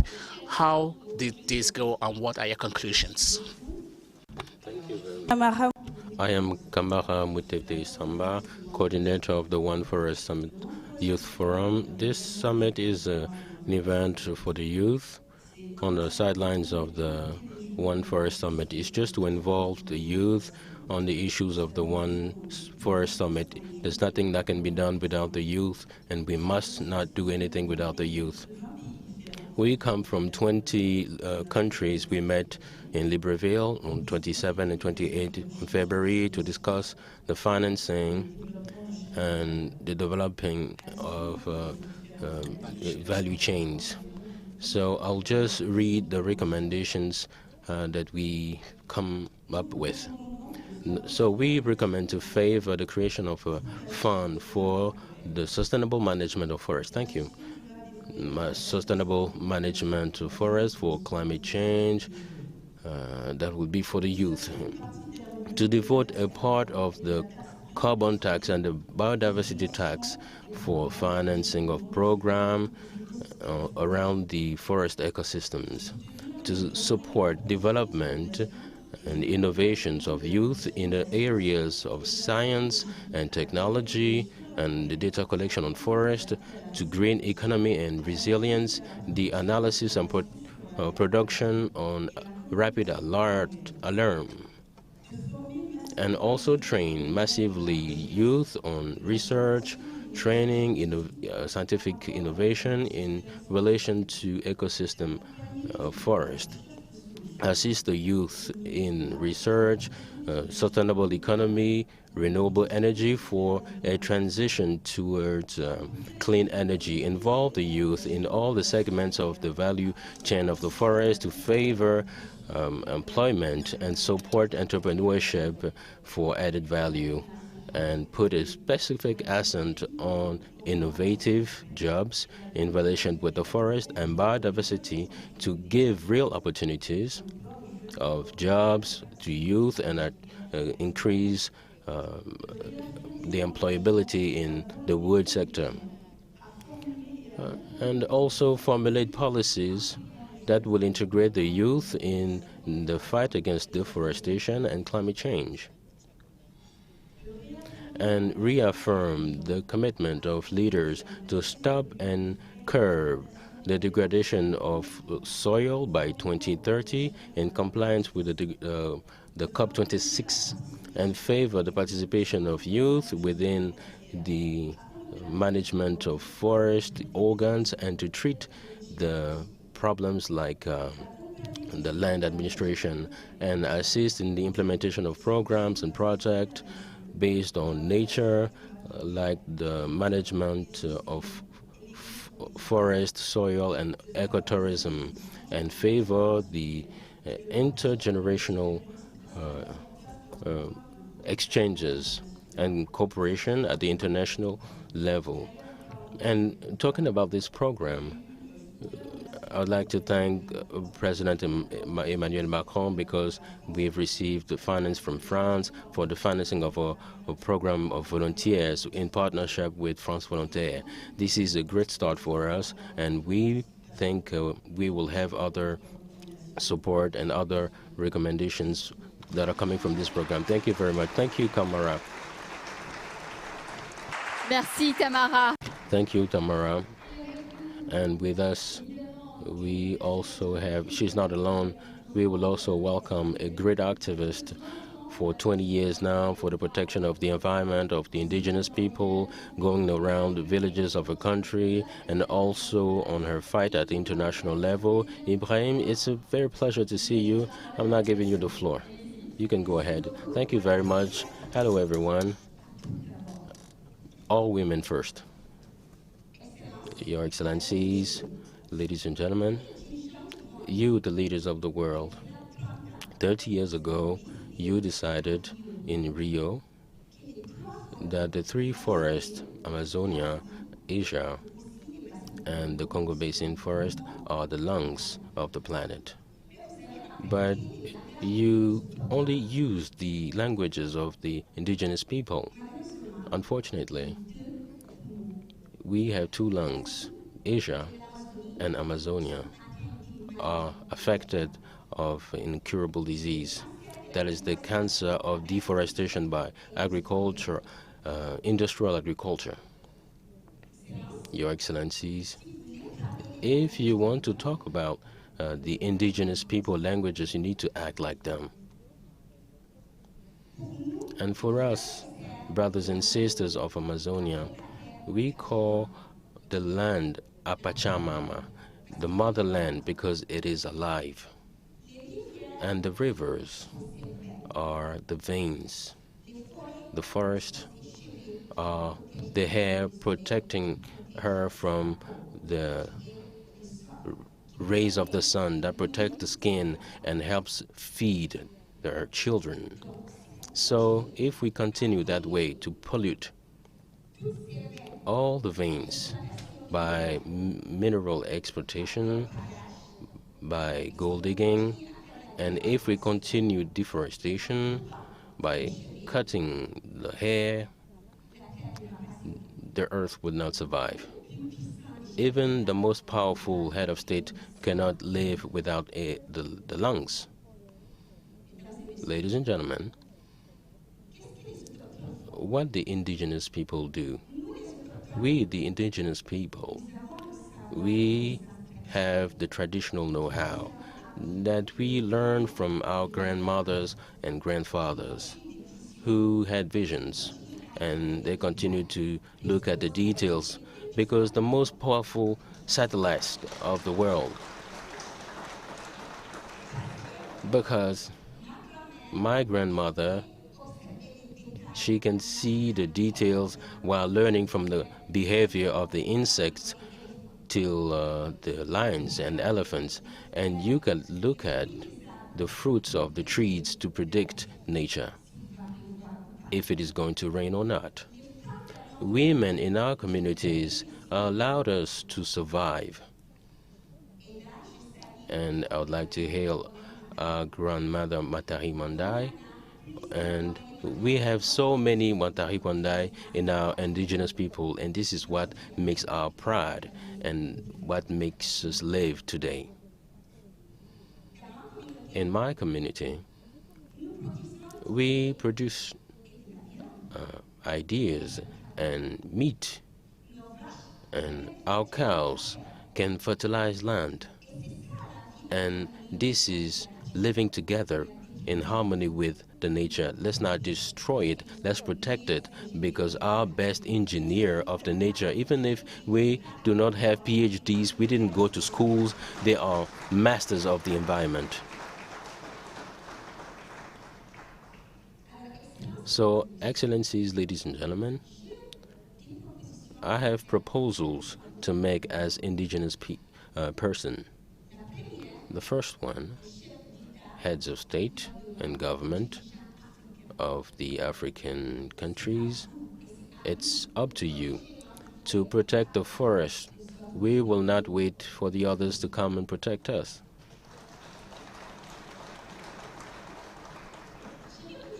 Let me tell you how you will do it. Yes. First of all, respect the first pillar, the land rights of the indigenous people. Without these rights, we cannot preserve our traditional know-how and transmit them from generation to generation. Our know-how is because we have a right to the land and we know how to harness them.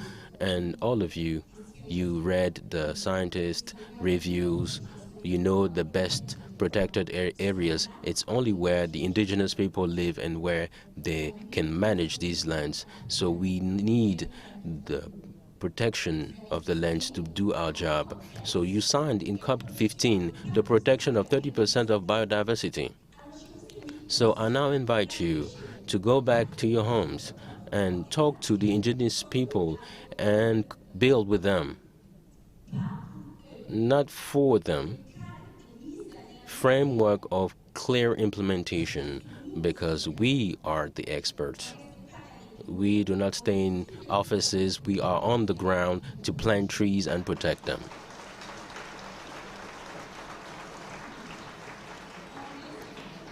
The second, and of course, the second proposal to the northern countries, there are commitments that you promise to respect. And there are also many. Copenhagen on financing, Red Plus on financing, And the last one, Glasgow, 15 billion for the forest, including 1.5 for the indigenous people and the forest. And where is the money?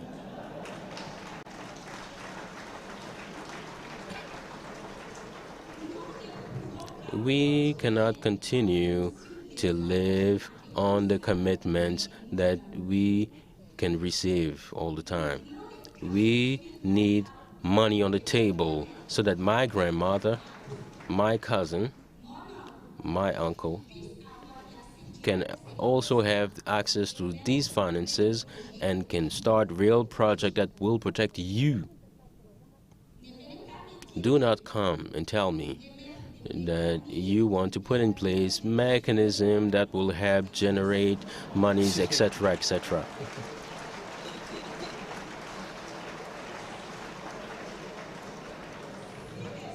If the indigenous people in the world can protect 80% of the world biodiversity, what prevents us to manage your little financing?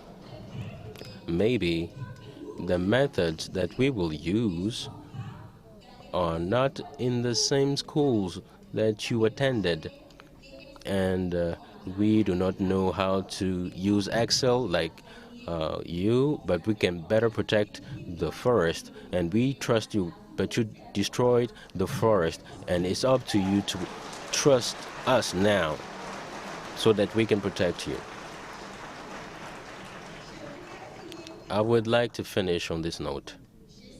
I hail this new initiative of positive partnership for the nature. This partnership must be for the communities and by the communities for direct access to financing, because we, the indigenous people, we are the CEOs, the Chief Ecological Officer. So we are the best people to implement everything on our environment. Are you ready for this convention? I believe so, because I want you to commit right now. Thank you. Merci.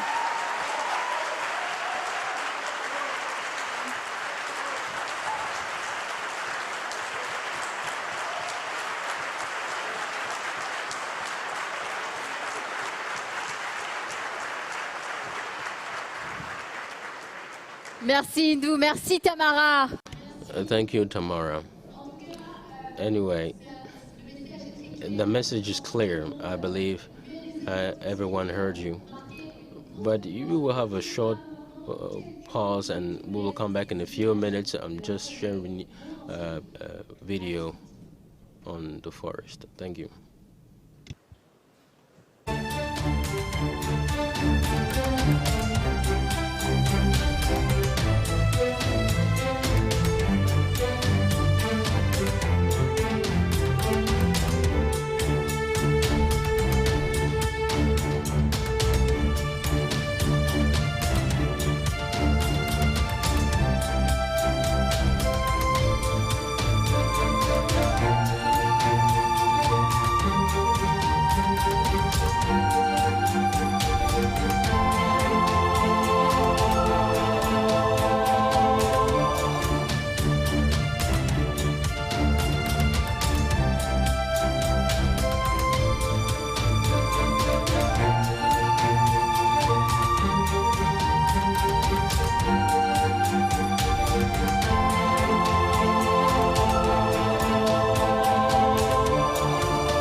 Mesdames et messieurs, veuillez regagner vos places. Les sessions vont reprendre. Merci de regagner vos places, s'il vous plaît. Ladies and gentlemen, we are going to start. Please go back to your seats. Thank you very much.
Mesdames.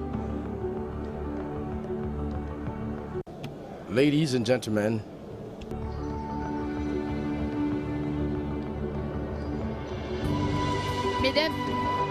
Mesdames et messieurs, veuillez. Ladies and gentlemen, please be seated. Thank you very much for regaining your seat. Stage. Thank you very much. Thank you.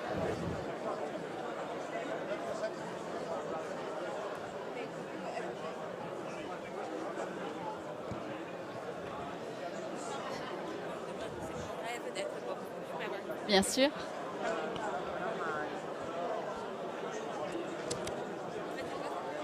Yes. I think it's important.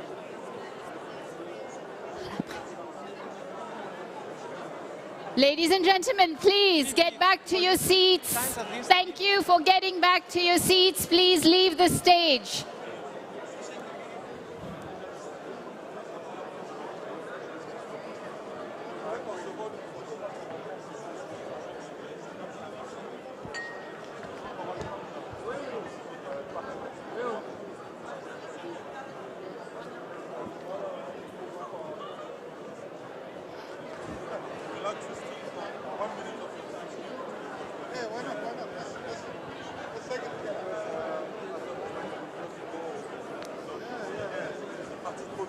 Mesdames et messieurs, vous aurez l'occasion. Ladies and gentlemen, please, you will have another opportunity to discuss with the President. Kindly regain your seat. Thank you so much. Thank you very much. Kindly regain your seat.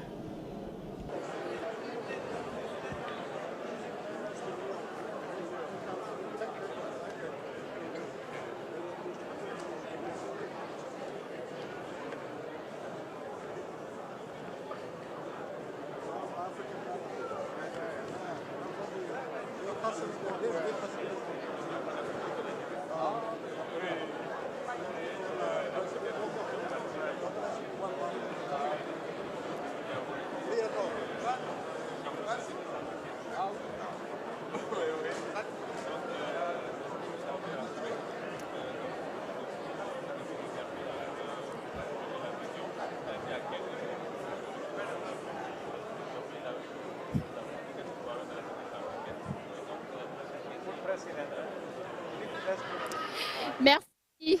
Mesdames et messieurs, merci. Thank you very much. Kindly allow Mr. President to take his seat. Thank you.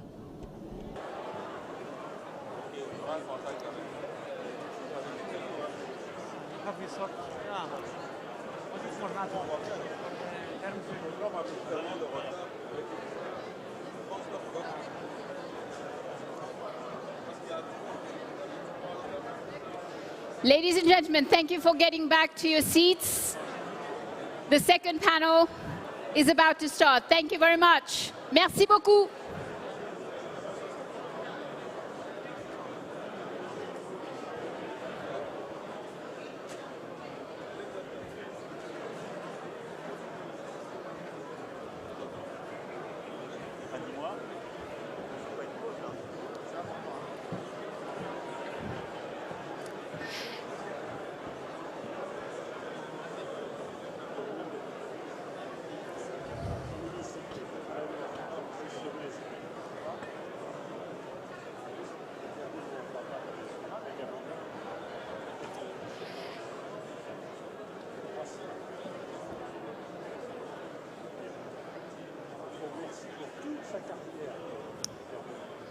Ladies and gentlemen, welcome back. I let you get back to your seats. And we are about to start this second panel. Thank you very much.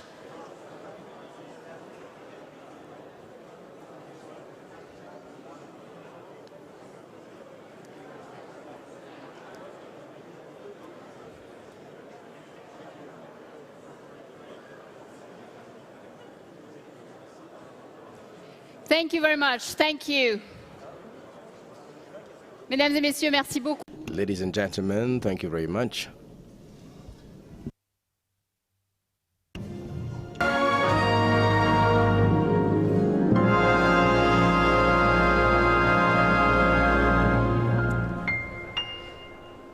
Well, welcome back. And now in the next session, we will look at the existing frictions between the need to protect tropical rainforest and the necessity for forestry states to generate economic resources. How to sustainably manage our forests by organizing the transition from production models in forest countries to a bioeconomy model centered around local transformation, traceability, and revenues for the populations. I'm very pleased to welcome our panelists today. So with me here, we have Marc Palahahi from the European Forest Institute, Violet Combe, Chief of Operations at Veja, and Gangan Gupta, President of AGRIDIS, and also who is presiding this year the Business Forum of the One Forest Summit. So thank you, all of you, for being here today. We will start straight. You know, we've lost a lot of time, so I will go straight into the topic matter. So the new European regulations aim to ban the import of products derived from deforestation. The question is quite straightforward, if I may say. Should we stop exploiting forests, or can we exploit them in a sustainable way? Maybe, Mark, I mentioned the term bioeconomy, which speaks to many of you here. I mean, maybe some people don't really understand the concept. So what is bioeconomy, and what are the opportunities for forestry states as well as for businesses?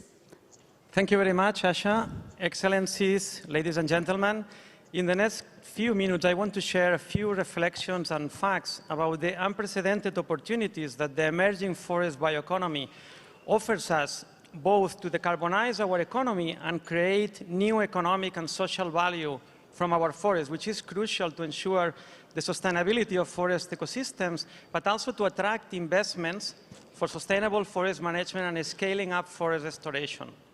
Both decarbonizing our economy and creating value is crucial to get out of the vicious cycle we are in.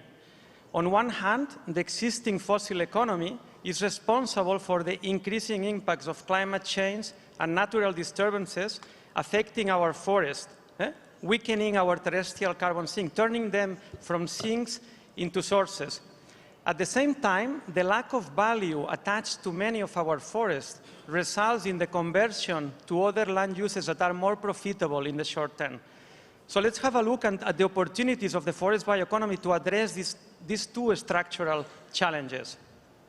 First, remember that forest resources, if managed sustainably, are renewable and circular by nature.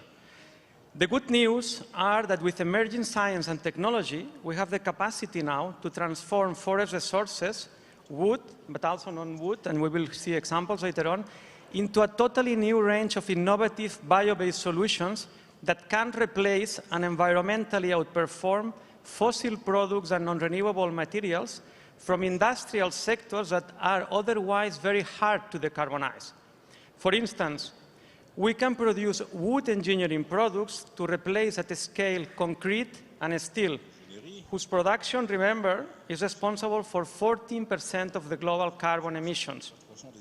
Using wood in construction does not only avoid great number of emissions compared to these two materials, but de facto transforms our buildings into carbon storage infrastructures. We can transform wood into an advanced material called nanocellulose, which is 6 times stronger than steel, but much lighter. The first car made of nanocellulose was produced 3 years ago in Japan, a car which is 50% lighter than a conventional car, with the implications it has for the consumption of energy. The same car could use electric batteries produced by using lignin, a byproduct of the forest industry, instead of graphite, which is very carbon intense and is mined only in a few countries of the world, creating geopolitical problems. Finally, the same car could use tires using lignin instead of black carbon, carbon black, which is also very carbon intense and creates microplastics. But we can also produce now a new generation of wood-based textiles with a carbon footprint that is 5 times lower than polyester. And also they do not generate the problem of microplastics that we have with polyester. This is crucial because the fashion industry is responsible for about 10% of the global carbon emissions. I brought a sample here of a t-shirt so that you can touch how it feels, you know, a wood-based t-shirt. So, Excellencies, the arguments for advancing a forest bioeconomy to mitigate climate change are very clear. But let me also give you an economic argument by giving you a brief example. Nowadays, the European Union hosts 4% of the world forests, but is responsible for 40% of the global forest products export value. This is due to investments in technology and innovation in the last 3 decades, in countries like France, Germany, Finland, Sweden. Africa harvests as a continent 54% more wood than the European Union, but the value of that wood is 16 times lower than that of Europe. 6 billion euros compared to 100 billion. Why? Because 90% of the wood that is harvested in Africa goes for very low efficient energy use, and the exports are taken in the form of logs. I think this is something that in Gabon you know very well, because thanks to your leadership, President Ali Bongo, you started already developing a forest bioeconomy. Just to finish, Asha, because I have been talking only about the bioeconomy, but the bioeconomy is not possible without biodiversity, without local and indigenous communities. Biodiversity is the true engine of a bioeconomy. We need to think about bioeconomy and biodiversity as 2 sides of the same coin. The coin of a new economy where life, in big capital letters, life, and not consumption, becomes its true engine and purpose. Thank you, Mark. Thank you for sharing. And I'll now turn to Gagan Gupta. So, Mr. President, you need to try the T-shirt later. All right. So, Gagan, you have a great experience here in Gabon. Probably let's start with that first, and then we will talk about what happened this morning. Sure. So I think I'll start with what we are doing in Gabon. So in Gabon, we have created a unique development model for sustainable development. I think it's a unique model for Africa because most of the countries export their raw products without adding any value. So in case of Gabon, they used to export for the last 100 years round logs without adding any value. That round log used to go for $100 a cubic meter. And today, that round log goes as a table for $4,000 a cubic meter sold in US. Gabon has now become the largest exporter of veneer globally, exporting to markets like India, Vietnam, China. Unimaginable that a country like Gabon will be exporting to these markets. So what we do is we build an ecosystem around transformation of local resources within the country that ensures full value addition. And it's important that it's sustainable. And it's very important we define sustainability right. This sustainability is not just about Mother Nature. It has to be sustainable for the government. So it has to mean additional foreign exchange, it has to mean additional taxes, it has to mean additional GDP. In case of Gabon, the tax revenues have gone up 17 times compared to before and after the ban of export of logs. Mm-hmm. The GDP has multiplied by 3 times, the export value has multiplied by 2.5 times. So massive impact for the government. Very important, that's positive for Mother Nature.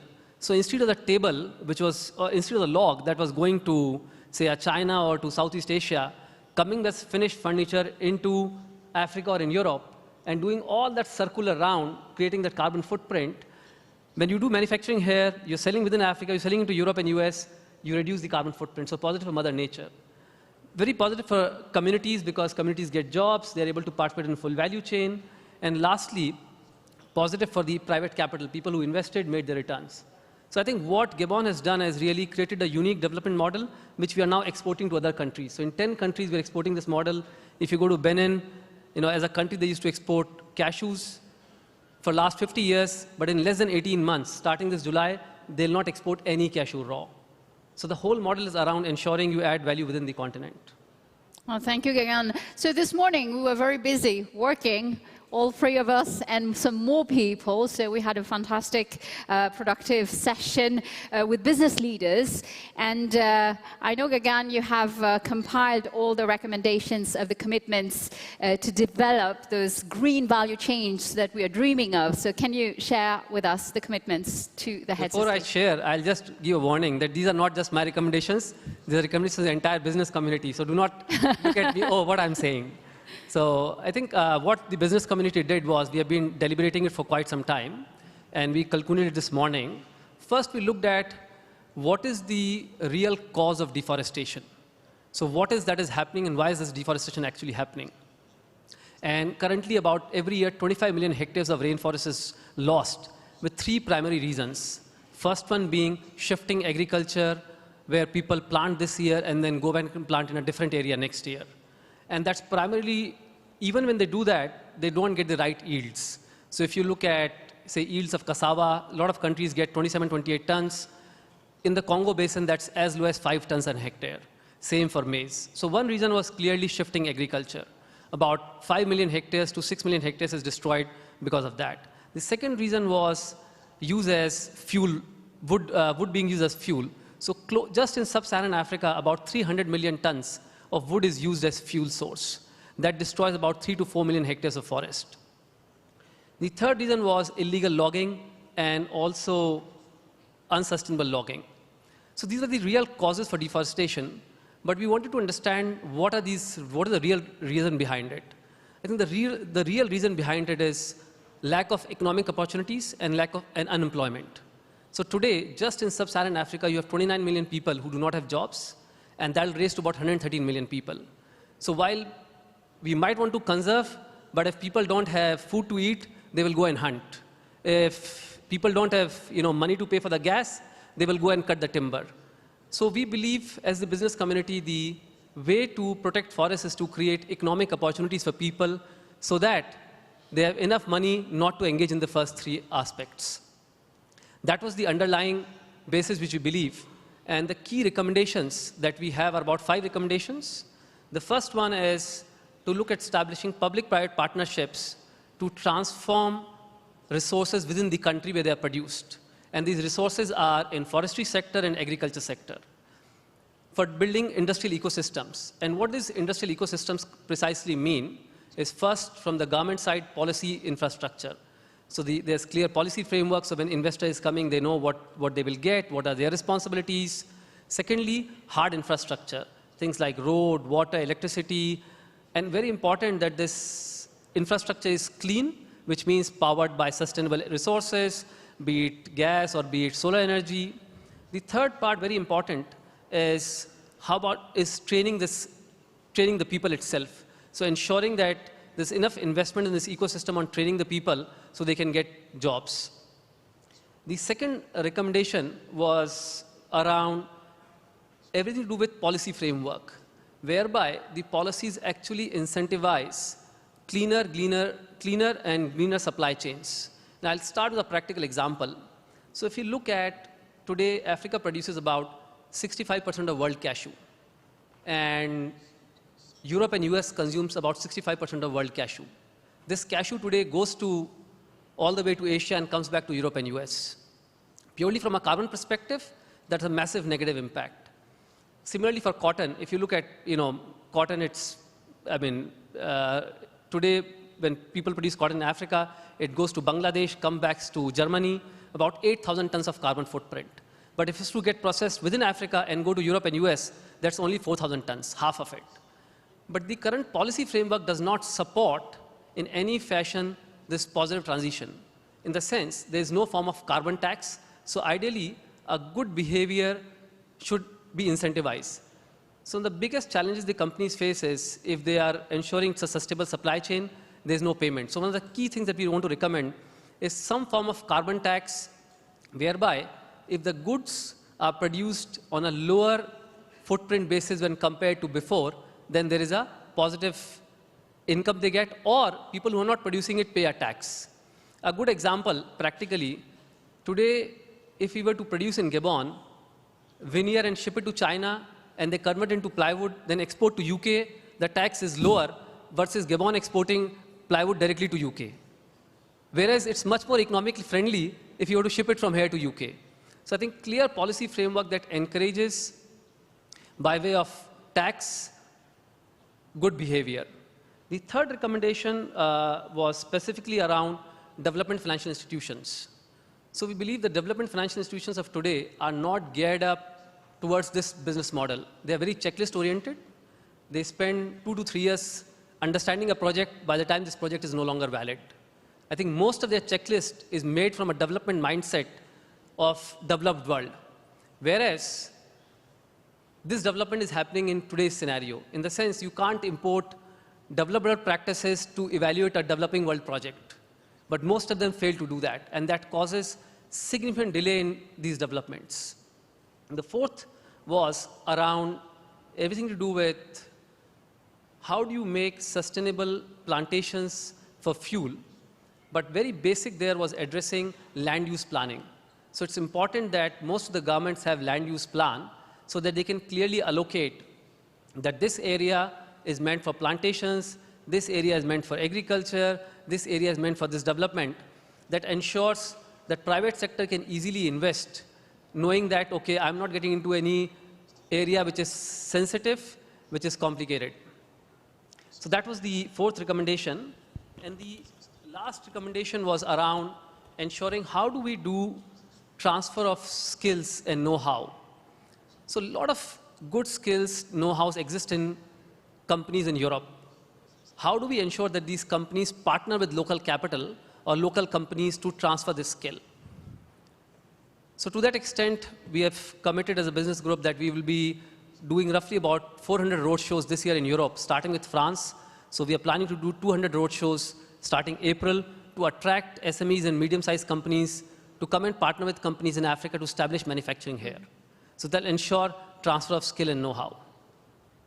We believe that as a combined group as CEOs, that if we were to address these 5 things, in a short span of 6 years, by 2030, the agriculture sector, transformation in the forestry sector can create 10 million direct jobs and add close to $60 to $70 billion of GDP. So as a complete CEO group, we wanted to just ensure that we listed all these issues, but we believe if we address them, it's possible to create 10 million jobs by 2030 and add between $60 to $70 billion of additional GDP. Thank you, Gagan. Thank you for sharing. Thank you very much. And I think we have a great example of how all this get into action here. And Veja, sorry, Violet, I didn't wear my sneakers today, but for next time, I know your company has been doing business in a different way, mixing social projects, economic justice, ecological materials, and it clearly stands out with it for its best practices. And it has succeeded to reconcile economic growth with respect for local population. So this is something that we can do. It's possible. How did you do it? Thank you, Asha. So, yes, I'm going to keep in English, so. Anglais, français, comme vous voulez, Violette. Non, alors nous sommes... Well, we have a lot of French speakers, so I will remain in French. Thank you very much, Asha. Your Excellencies, ladies and gentlemen, I'm very happy to come and bear witness on behalf of Vega Enterprise that other model exists and are fully functional. So let me take you to a journey, a virtual journey in the Amazon. Let's change the forest basin. The Amazon is the Amazon from Brazil, where we've been working for over 20 years. I believe we are able to say that our model is successful and sustainable. It has been working. Who are we? We are a trainer's brand, a shoe brand. It's created by 2 Frenchmen, and we've been working in Brazil. We source all our commodities from wild rubber from the Amazonia, and that helps us in manufacturing our shoes. And this has been working so far, because we partly work with local communities, we also work on equitable trading and pricing. We also work with a wild production. So it means that we are not working on plantation rubber. So that wild production helps in having or giving an economic value to rubber trees that are located everywhere in the wild forest, and it helps us in giving some economic value to the forest in the overall. So once local communities gives us or provide us with rubber, so we consider with verification that all different plots where the rubber trees are preserved. And for that reason, since 2018, we've developed a new system thanks to a major program that we have with the Partnership for Forest, which is the British corporation that helps us in working on the implementation of a payment for ecosystemic services. So for us, this is innovative. We've been able to test that system in Brazil.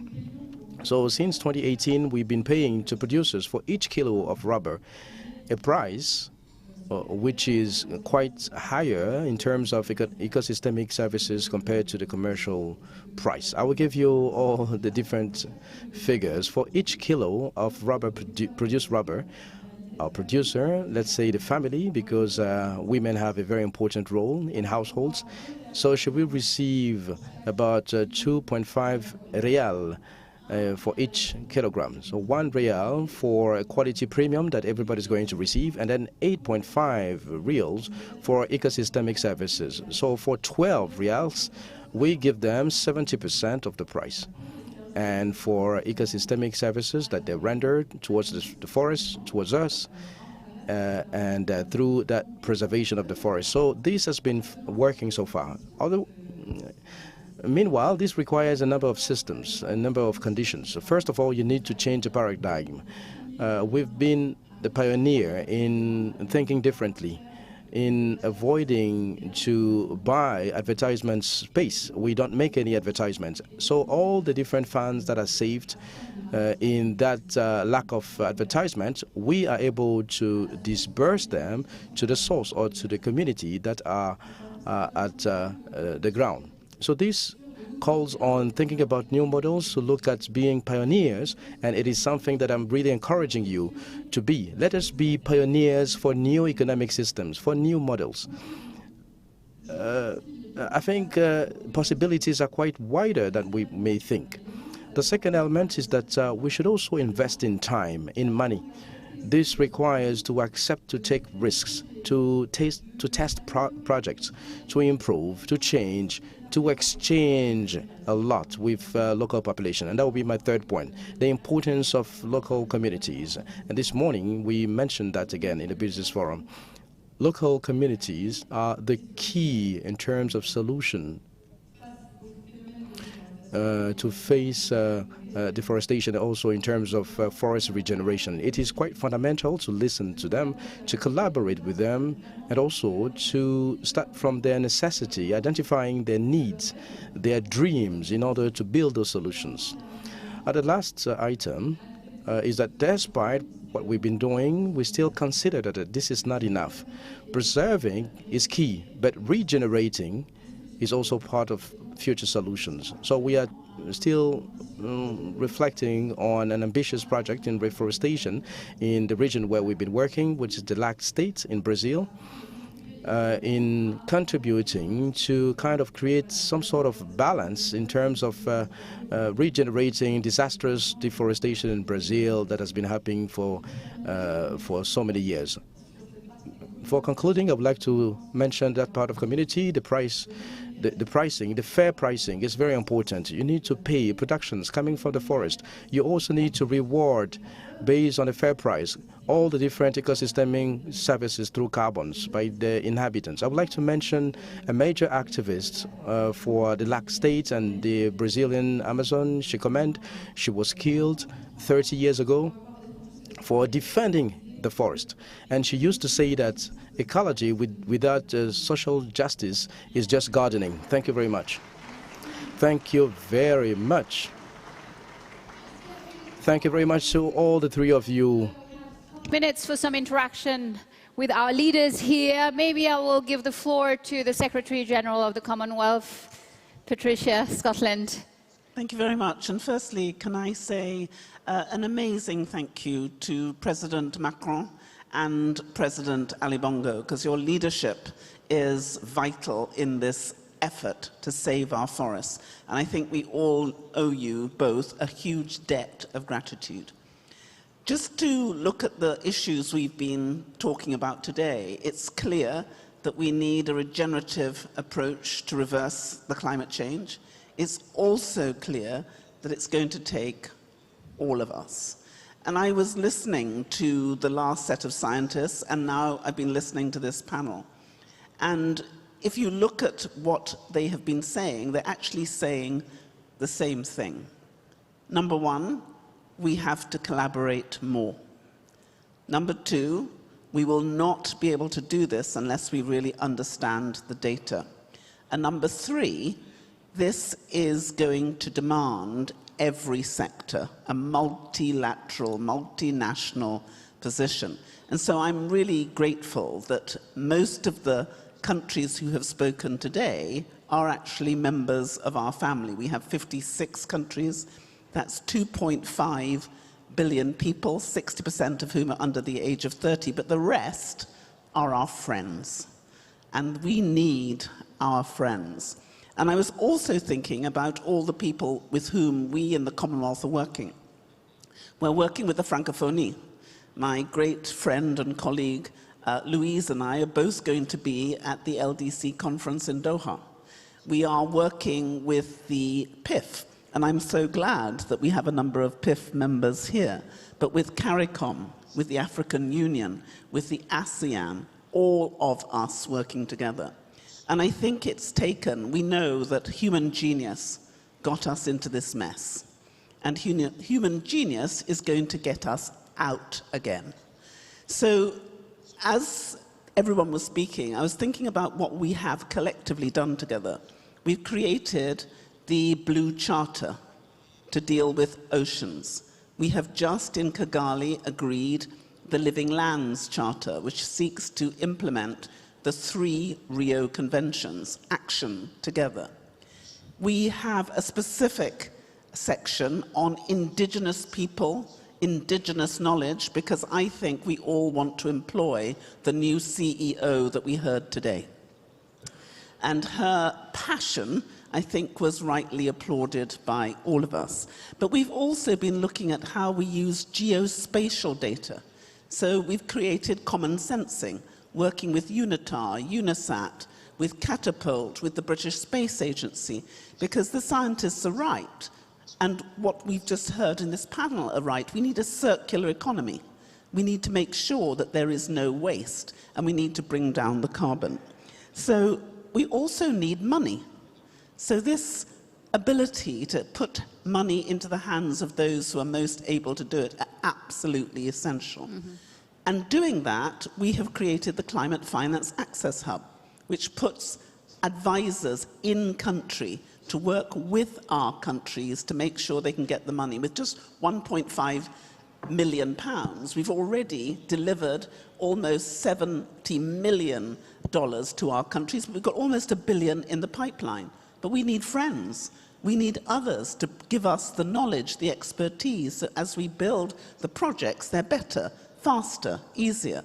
And our Commonwealth connectivity agenda is looking at what this panel's been talking about.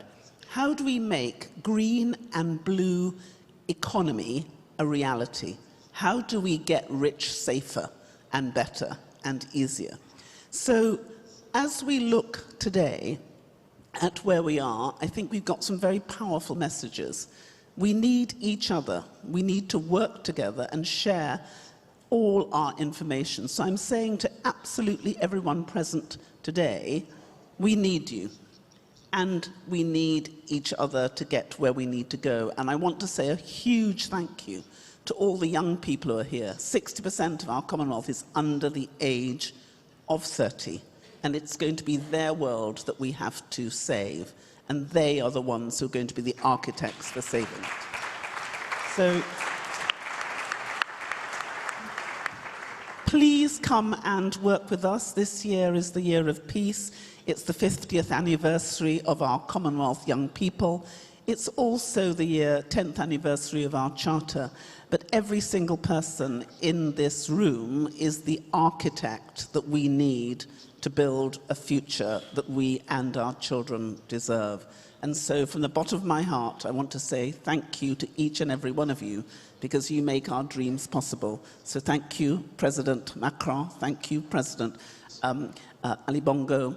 But I have to tell you, you've only just started, and there's a lot of work for you to do. Thank you. Thank you to the Secretary General of the Commonwealth. Maybe our leaders would like to interact with our panelists. If you have any questions, remarks, interrogations, clarifications for Gagan, Violette, and Mark, feel free, Monsieur le Président.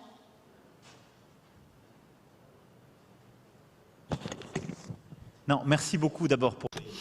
First and foremost, thank you very much for these excellent remarks, which were actually pinpointed, and we actually understood that you have a clear methodology to work all the time with the indigenous people and to have a model, to have a good feedback as well as remuneration thanks to the environmental services. What are the mistakes that we should not commit?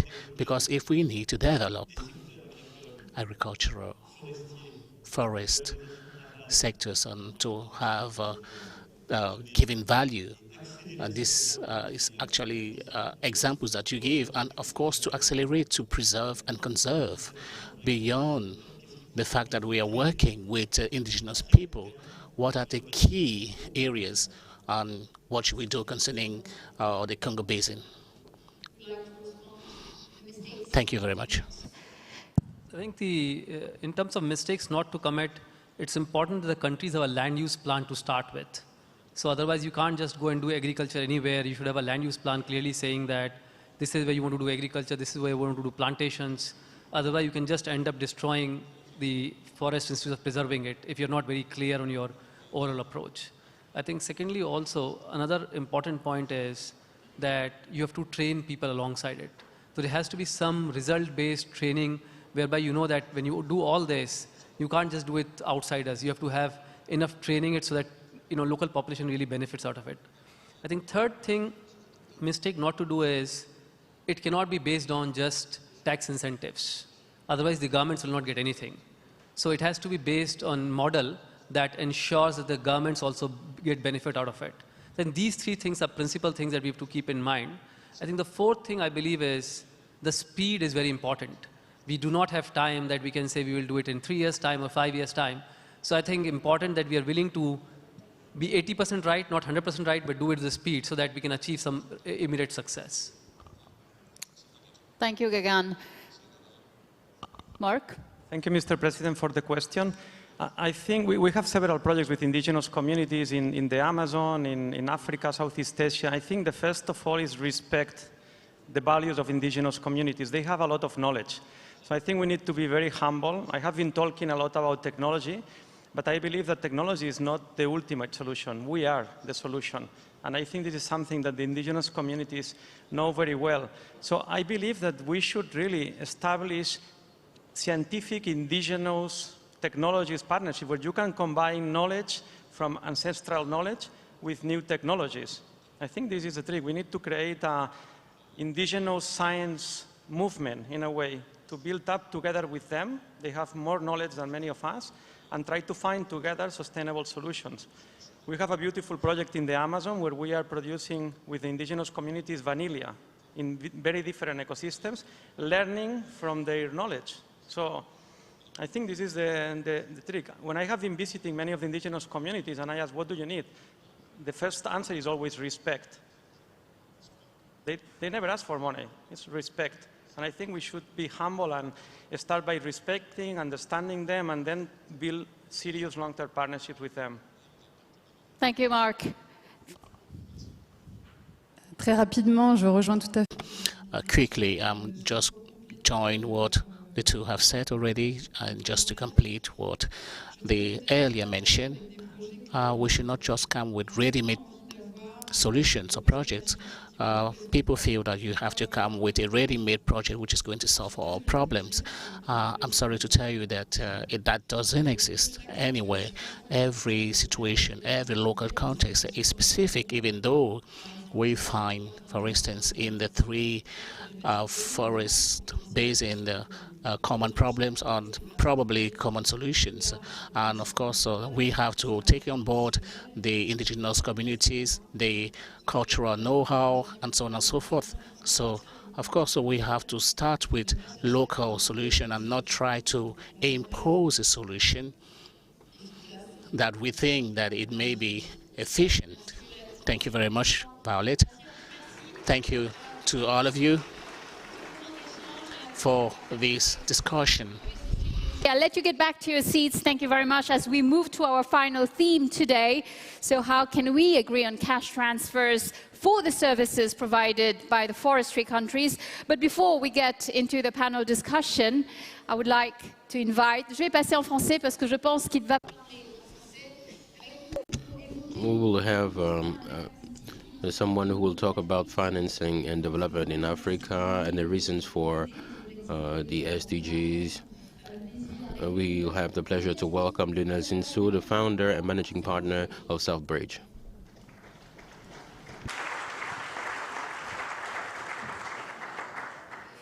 Bienvenue, Lionel. Welcome, Lionel. Thank you. Heads of state and government, distinguished guests. I would like to thank all of you for the existence of this summit and also ask you to make it long enough, because there's a lesson of enthusiasm and lessons of impatience. Enthusiasm, why? Because at the end of the day, all the communities that need to act are gathered, and you also gave a great place to the private sector, which is very important and that is very varied. I was shocked at the business forum by the fact that all the sectors are represented. We have these young and companies, only 2 years of existence, and they are doing great things in biochar.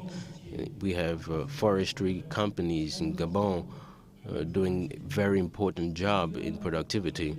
And in the French delegations, we have important things. The proof, for example, that in terms of habitat, there was an example of Guillaume, how we can host Africa, urbanize Africa with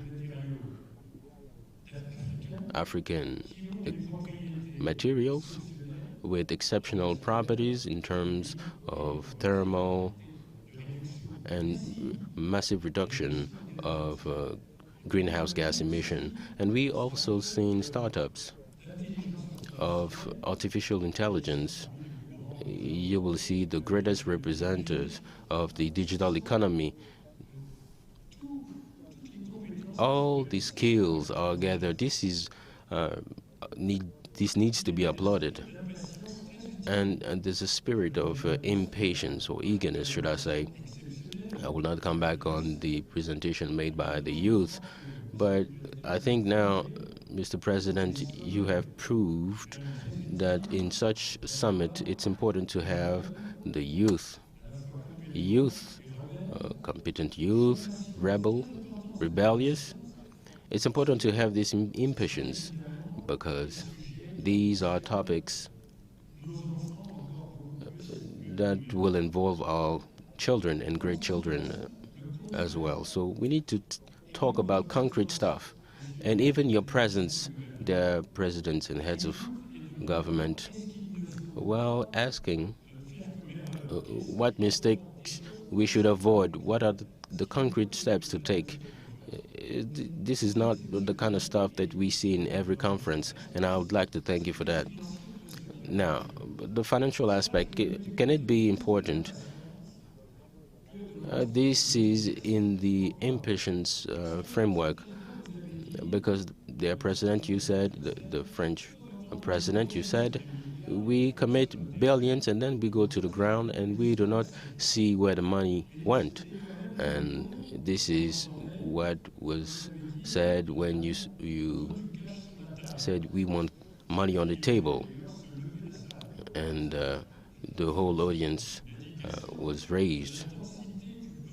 So there's a need and expectation for that money. So there's an African initiative in Sharm el-Sheikh, and we will try to make it operational for COP28, while thinking how the financial partners can get into real business. Because if we talk about agribusiness, for example, some people know exactly. You heard Gagan, who is an exporter of development model. This is unique today. He referred to Benin, and in Benin we are copying the Gabonese model of wood, for the same thing for cashew or cotton. And not far from him, you also have Total Energy with impressive actions. So all the energies are there, and anything we can do in agroforestry in Congo and soon elsewhere. Ahmed also gave us a very good lesson of how, quote unquote, with the waste of the forest, it's possible to invent in this country a metal production that is decarbonized. Meanwhile, this is highly emitter. We should cancel the word waste. So in Central Africa, we need to find an economic model. There are not sub-products of the forest. We've seen the proof that we can do stuff that are related to cosmetics, etc. So the greatest companies, they can be financed. But these are exceptions, because in reality it's very complex. You need subvention, you need technical assistance. You also need finance to finance training. And this is much more on the subvention side and on the grants side. So, and you also need investment that will have an impact on the forest. So the forest is even wider than the furniture sector, and the achievement that can produce a turnover only after several years when you do the deforestation. So you need capital, and not just capital, and not just the credit. So we thought, in Swahili, it is called vuluzi. So in a few Africans, we said we need to look for partners who will make available the stuff that they can't find. So the public aid, concessional credit, market credit, operation market. Let's try to have a fund, maybe $2 billion, because this is impressive. $2 billion, they are just 2.007% of the GDP of Africa. So we will not change everything with $2 billion. But let's try to collect $2 billion. We're getting there. And let's try to do some blending finance and gather the philanthropists. And there are more of them. They try to finance the subvention and the grants, and this will allow, in turn, to help to de-risk the other parts of the finance, because the private funds is considerable, but it's not considerable enough for Africa, because Africa is known to be risky. And we do not have our part of green financing. of course, there's availability. This is even a component of the financial market, which is doing quite well, the green financing. But theoretically, it's available for the developing countries, but the perception of the risk, overshadows the private accounts. And one of the advantages to gather subvention or grants fund is to be able to help in terms of guarantee and to make very good interest rate, what we will leverage in the market. And we have found with Bezos Fund and other institutions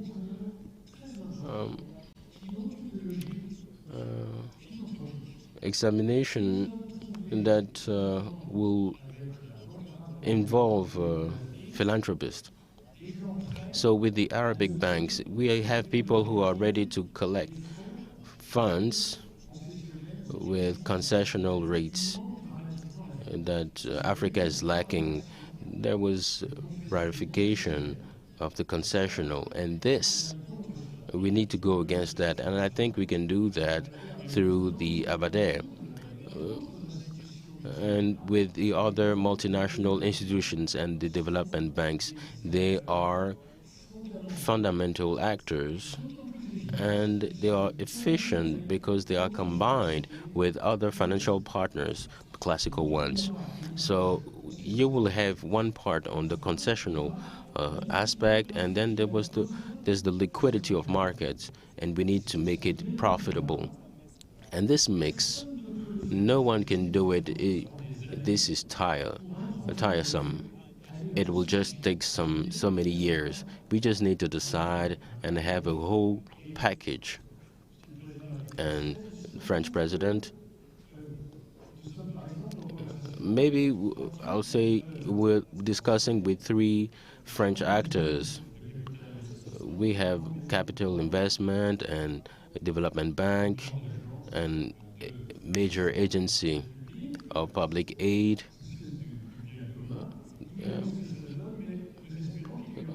And we also hope that there will be this African initiative to do something that nobody else can do and transform it in an efficient platform. We already did it in the past. And that will help us change the duration and change the perception of the risk. So once that is done, I think we can do it for COP28 and all together in collaboration on the African idea based on the African needs, something that can be like a contribution of finance that will be rapid, because in Africa it's not rapid enough to have finances. And maybe a sustainable idea, maybe we can also export it, as the Gabonese model is exported to Benin, Togo. Thank you, dear President. So we need to be able to manufacture this fund and make it available for all the projects in Africa. Thank you very much. Merci beaucoup, Lionel. Thank you very much, Lionel. I forgot to say that you just have 5 minutes for your presentation, but thank you so much for your presentation. We still have one panel left. I'm going to speak in English. On a remuneration mechanism for services provided by forests, supporting forest countries seeking to protect their forests through innovative mechanisms for remunerating forest ecosystem services. This is the theme of our discussion today. So I would like to call on stage Philippe Zauti, Carlos-Manuel Rodriguez, Mr. Sanjayan, Razan Khalifa Al-Mubarak. Please welcome them.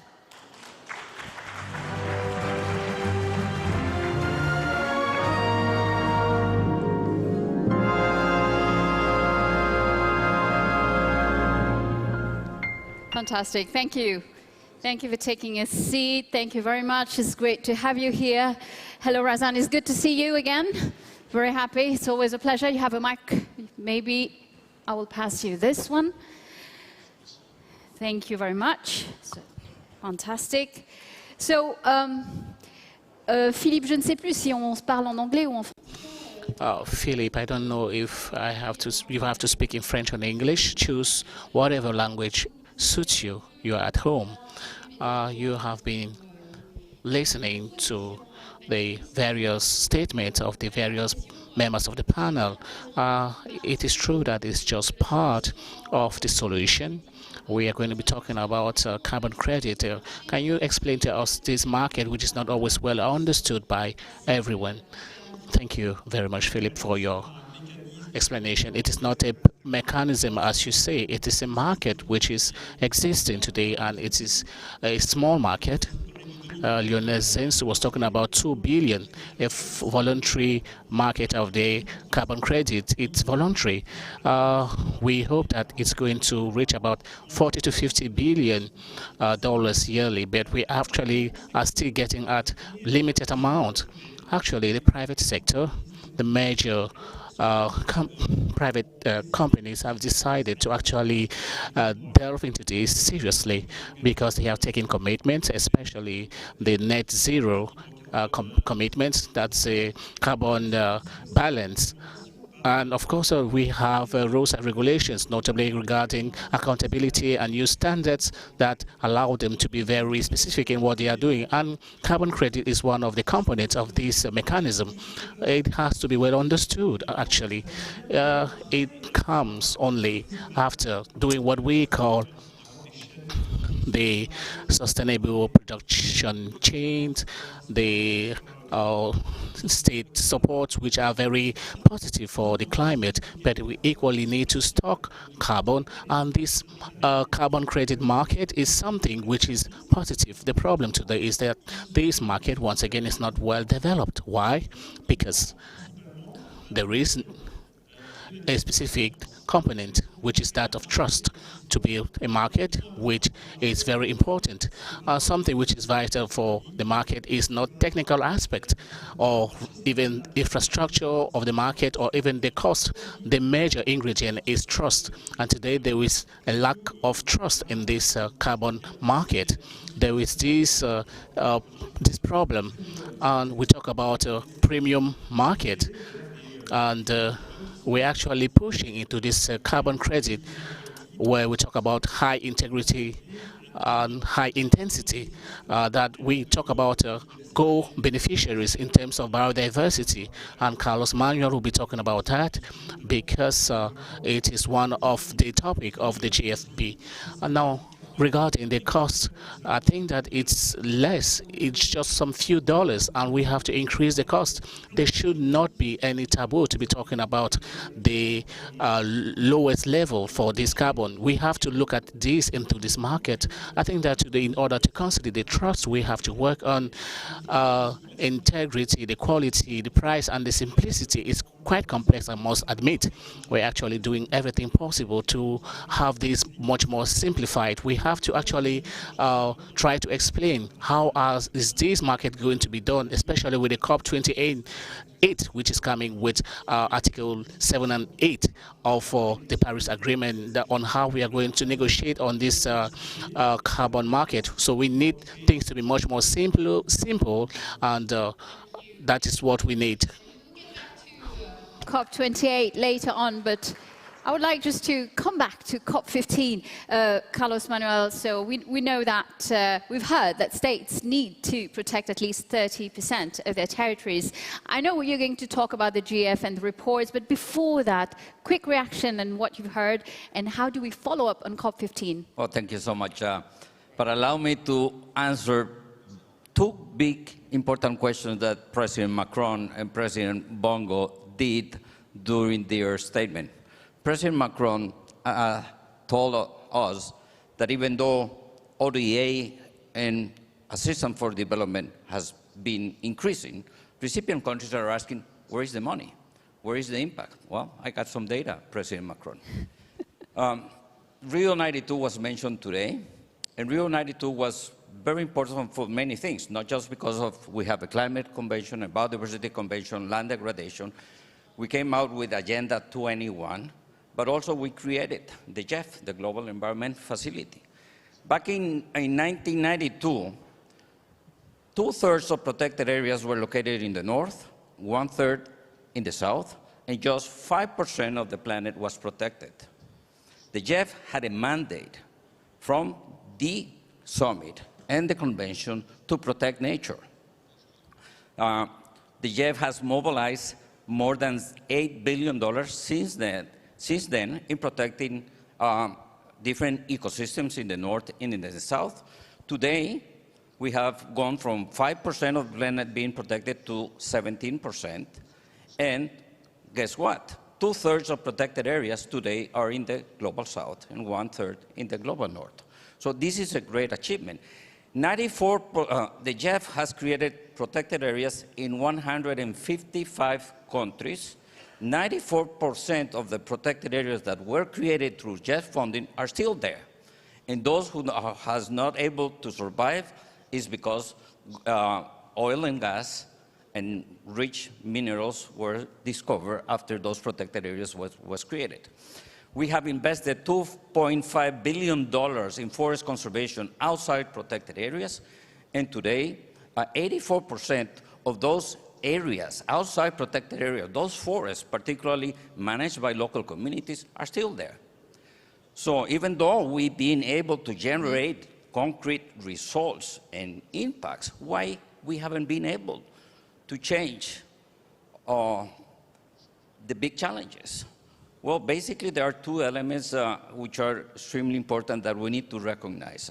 First is that today, all countries continue to invest in economic activities that generate deforestation and contributes to climate change than what they invest in protecting nature. And the best example is forests. Today, countries invest 144 times more resources in economic activities that destroy forests and contribute to climate change to what they invest in protecting forests. So at the end of the day, the big challenge is how do we use the ODA to generate the right policies so there is coherence across the public sector. And this is what the GEF looks into the future. Then, with regards to the question of President Bongo, what has happened with REDD+? President Bongo, I was the Minister of Environment of Costa Rica in 2004, where we did the alliance with Papua New Guinea, 2004. In 2004, the Climate Convention didn't recognize the value and the benefit of a standing forest in our aspiration to revert climate change. And we went through a whole long process. It went from avoid deforestation to REDD. REDD went from REDD to REDD+, and we went to many different COPs, and definitely the agreement in Paris is great, Article 5 and Article 6, wonderful, but we keep on working on a voluntary carbon market. President Bongo, I'm a lawyer. I've been trained to understand the meaning of words. When somebody tells me it is voluntary, it means that, well, it can be done. It may not be done, and there are no consequences. So we still have a system, an economic system that free rides on the benefit of those countries who has protected the forest. The good news, President Bongo, is that even though we haven't been able to fully implement Article 6, 25 countries in the last 15 years are reverting the rate of deforestation and are restoring landscapes. And these are good news. So we need to go, President Bongo, towards a formal, regulated market that recognizes carbon, water, and biodiversity services at the subnational, national, and global level. And I think that this summit is contributing big time in going in that direction. Thank you. Thank you. Thank you, Carlos-Manuel. Thank you very much.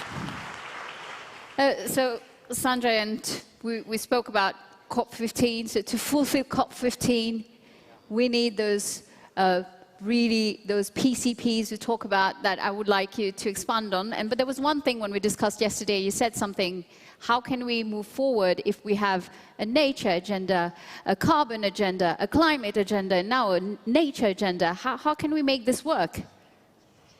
Well, thank you. And really a big congratulations to the host country, Gabon, and to France for for bringing us all together. And I'm looking at this map, and this is what we're talking about, right? The world's forests and the world's biodiversity. It's really easy to be cynical.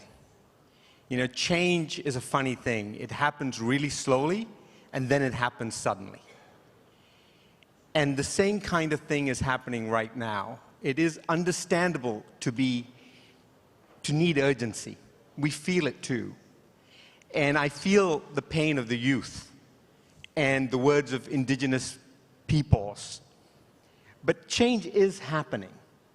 You know, when we went to the Paris Climate Agreement, I don't even remember what COP it was, so we just call it the Paris Climate Agreement, because it was 21, yeah? It was such an extraordinary moment. You know, it was the first time the entire world kind of agreed on anything. It was an amazing, monumental achievement. And then we had COP26. And, you know, hats off to the UK government for bringing these two agendas that we knew were important, the nature agenda and the climate agenda together. People were saying, this is a nature COP, really. That's how prominent nature was then, and Lord Goldsmith and others played a huge role in that. And then we went to COP15, and none of us thought COP15 could be successful. And we were absolutely stunned that countries agreed to go after 30% of their lands and water by 2030. So the stage has been set. In some ways, the politicians have said to us environmentalists, we call your bluff. All right, you want this, we'll give these agreements to you. Now what? I too am impatient for change. I can see change happening at project levels. I was just in Kenya. I went to one of our projects, a forest project in the Chulu Hills. This is the forest that provides water for the city of Mombasa, as well as water for 2 big national parks. 140,000 people, at least half of them indigenous peoples, mostly Maasai, benefit from this project and would never have survived the drought that is now gripping East Africa, if not for the fact that carbon is being generated. About $3.5 million is going into communities every year. If we were to create a trust fund to do the same thing, we'd need a $60 million or $70 million trust fund, and we'd have to continually put money in. This thing is self-propelling, which is what I love about it. So change is possible. You are seeing positive movements. We just need to scale it, and we are impatient for it. So what I am really delighted is this idea of this positive conservation partnerships. The word says it all. It's a partnership to get conservation moving again, to marry the climate agenda and the biodiversity agenda. We heard from the scientists, right? 12.5 gigatons is going out from our destruction of nature. If you use deforestation as a country, it would be the 3rd largest emitter of climate change. You heard what President Macron said. He was absolutely right. 14% of the planet has about 90% of the vertebrate species on planet Earth, and it has the most amount of what we call irrecoverable carbon. So focus on these areas if we can. Let's get moving on it. The positive conservation partnership is a great first step. Obviously, there are other efforts as well. We hope that Dubai will be a forcing mechanism to bring synchronicity, if I can use a word that I've heard President Macron use in the US, to bring these ideas all together. And for our part, I think we need to act now. And so, you know, on behalf of Conservation International and the Rob Walton Foundation, you know, we will put 50 million US on the table to say this is just seed funding. Our expectation and our hope is that other countries, other donors join this or join similar efforts in synchronicity and bring it to Dubai so that we move from talking to action. Fantastic.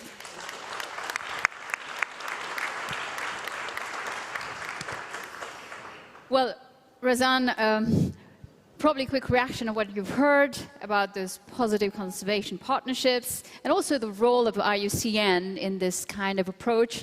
I would like also to add a quick question. We mentioned COP28, which was taking place in Dubai, in your region, and I know also you're a high-level climate champion. So how can, you know, IUCN push even further to bridge this gap between climate and finance? And last but not least, I hope you will convince His Excellency Excellency to join at COP28. We need you there. We need you there. But first, President Ali Bongo, I hope the participants here will allow me to speak on their behalf. It is such a great honor to be in your presence, to be in your country, and under your such an enlightened leadership. Equally, President Macron, thank you for your vision, for co-organizing this timely summit in one of the great nature jewels of Africa. Distinguished heads of states, excellencies, ladies and gentlemen, Assalamu alaikum. Peace be upon you. I carry the greetings and gratitude to all of you from His Highness Sheikh Mohammed bin Zayed Al Nahyan, the President of the United Arab Emirates, and as you know, the host of COP28. Like many of us here, if not all of us, we recognize the irreplaceable value of forests for nature, for people, for economy, for our common humanity, but also as a prime solution to address climate change. But also, as everyone in this room knows, there is no Paris Agreement without protecting, without restoring, and without sustaining and managing nature. And as my sister Hindou said, we cannot conserve nature without indigenous peoples. We cannot achieve the goals of Paris without youth and also without finance. If I may, a few learnings over the past few days. 4 key learnings that I take home with me. Number 1, the incredible enthusiasm and acknowledgement on the convergence of the biodiversity agendas and the climate action agenda. Point number 2, there was an acute understanding that the needs and the legitimate concerns of nature-rich developing countries need not only to be heard, but their needs need to be at the core of the solutions that we collectively choose to adopt. We also discussed that the mechanisms for finance, the mechanisms to finance nature protection that we've been engaging on over the past few days are in fact not new at all. They've been there around for years, but perhaps what is new is this renewed sense of urgency and the need to be much more integrated in our approach to ensure that all segments of society benefit. There was also a recognition that we need to find concrete, at-scale examples that demonstrate that valuing nature is feasible and is real. And Mr. President, as your Minister Lee White said so eloquently yesterday, give me concrete examples. And I believe, like my colleague here, that positive conservation partnerships offer a concrete example because they are a means to accelerate progress to meet both Paris and the Kunming-Montreal targets. Distinguished guests, this is the decade in which we must reverse biodiversity loss, slash emissions, address resilience, advance equity, and we must do this simultaneously. To do this, we need capital and we need access. Trillions of dollars need to be unlocked, but we must remember that it's not just about the quantity of finance, but it's really about the quality of finance, making sure that finance and its intent reaches the right places and reaches the right people. You asked about COP28. As the high-level champion for COP28 and as president of the IUCN, I am committed to accelerate the adoption of pragmatic solutions to address both biodiversity loss and climate change. At COP28, we are putting nature and inclusivity at the heart of our agenda. I assure you, Minister, COP28 will be a COP of action, and it will be a COP where the Global South would be front and center. As such, bold initiatives, such as the Positive Conservation Partnership, are exactly the type of initiatives the UAE would like to showcase, promote, as concrete examples that we so desperately need. I look forward to working with all of you in our journey to COP28. Thank you very much. Thank you, Razan. Thank you. Thank you. I hope you're convinced, Your Excellencies, so we can start a quick interactive session between, if you have any questions for our guest speakers here, feel free. Monsieur le Président. C'est pour dire que je voulais remercier. Yes, indeed. Thank you very much for the commitment of 50 million with the two NGOs and foundations. As far as France is concerned, we would like to follow the call. And then we will also disburse 50 million euros to reach 100 million with the invitation that I received. Yes, let's go.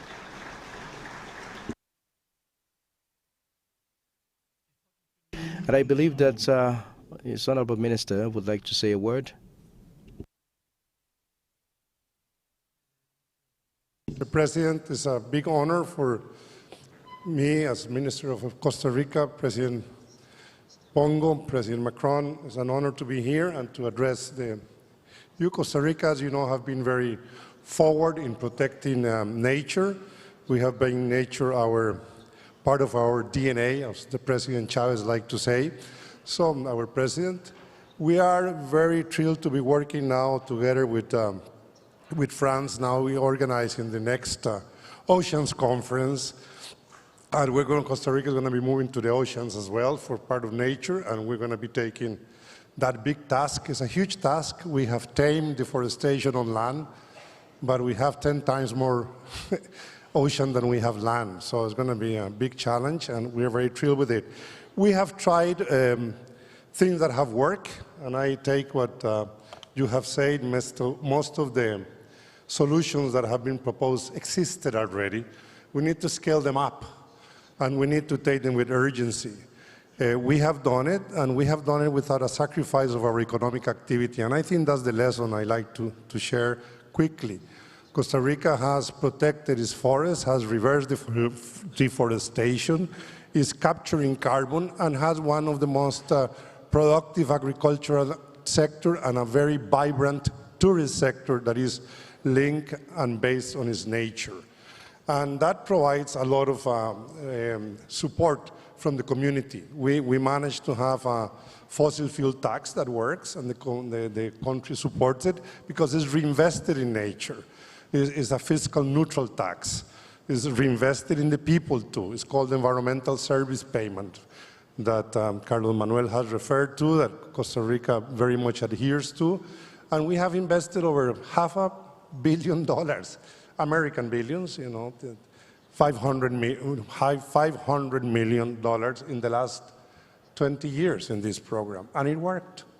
And it has avoided deforestation. And it worked for the people too, which I think this is very important.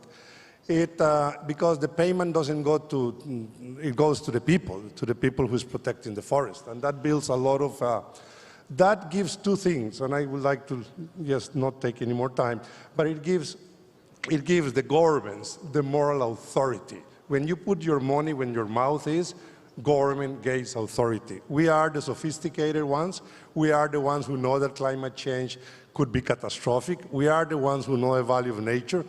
But we have to put then our money where our mouth is. So if we know that and we are advocating to people who live in the forest, people who own forests, we are advocating that they don't cut it, we need to make that statement valid. A little bit of money goes a long way gaining the moral authority. That is what changed the paradigm in Costa Rica. The paradigm shift was gaining the moral authority when you say, don't deforest. It's bad, it's good for the world not to deforest, but it should also be good for you. And this is what changed the paradigm in Costa Rica. So, Thank you. Thank you very much.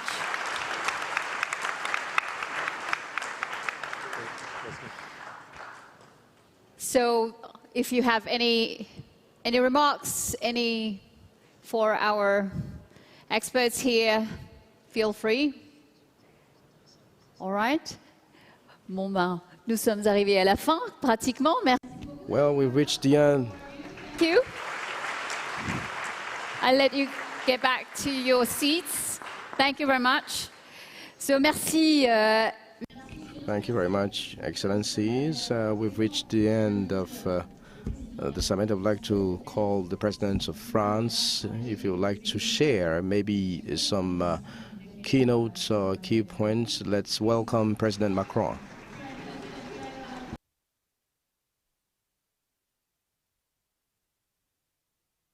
Well, thank you very much, Mr. President, once again. Ladies and gentlemen, first of all, let me thank you for facilitating our works. Congratulations, she deserves our applause. Thank you, Asha. Well, I also would like to thank all our panelists and all our expert stakeholders that have shared their experiences, their ambitions, that have contributed in calling on us.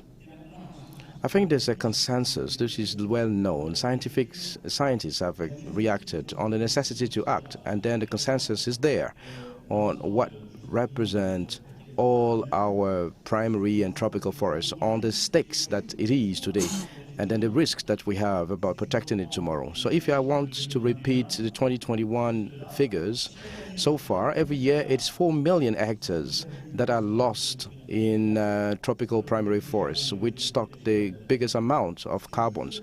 It is 2.5 gigatons of CO2 emissions in addition. That equals to 1 year of fossil fuel in a year.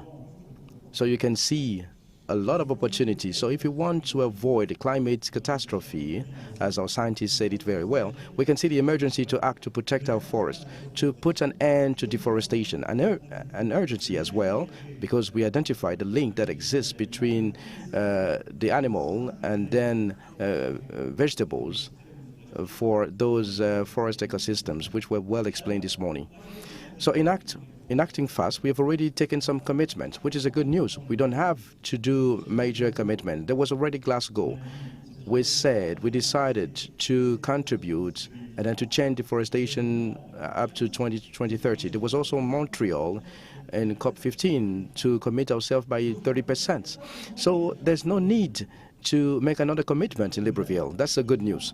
There's a need, rather, to create an action plan, a Libreville action plan, and I heard calls from Tamarah and Mbou. Ladies, thank you very much. And I think we all understood that we needed to have cash on the table and concrete actions on the table. But now, with enthusiasm and impatience, Chalionel, this is the right now of Libreville.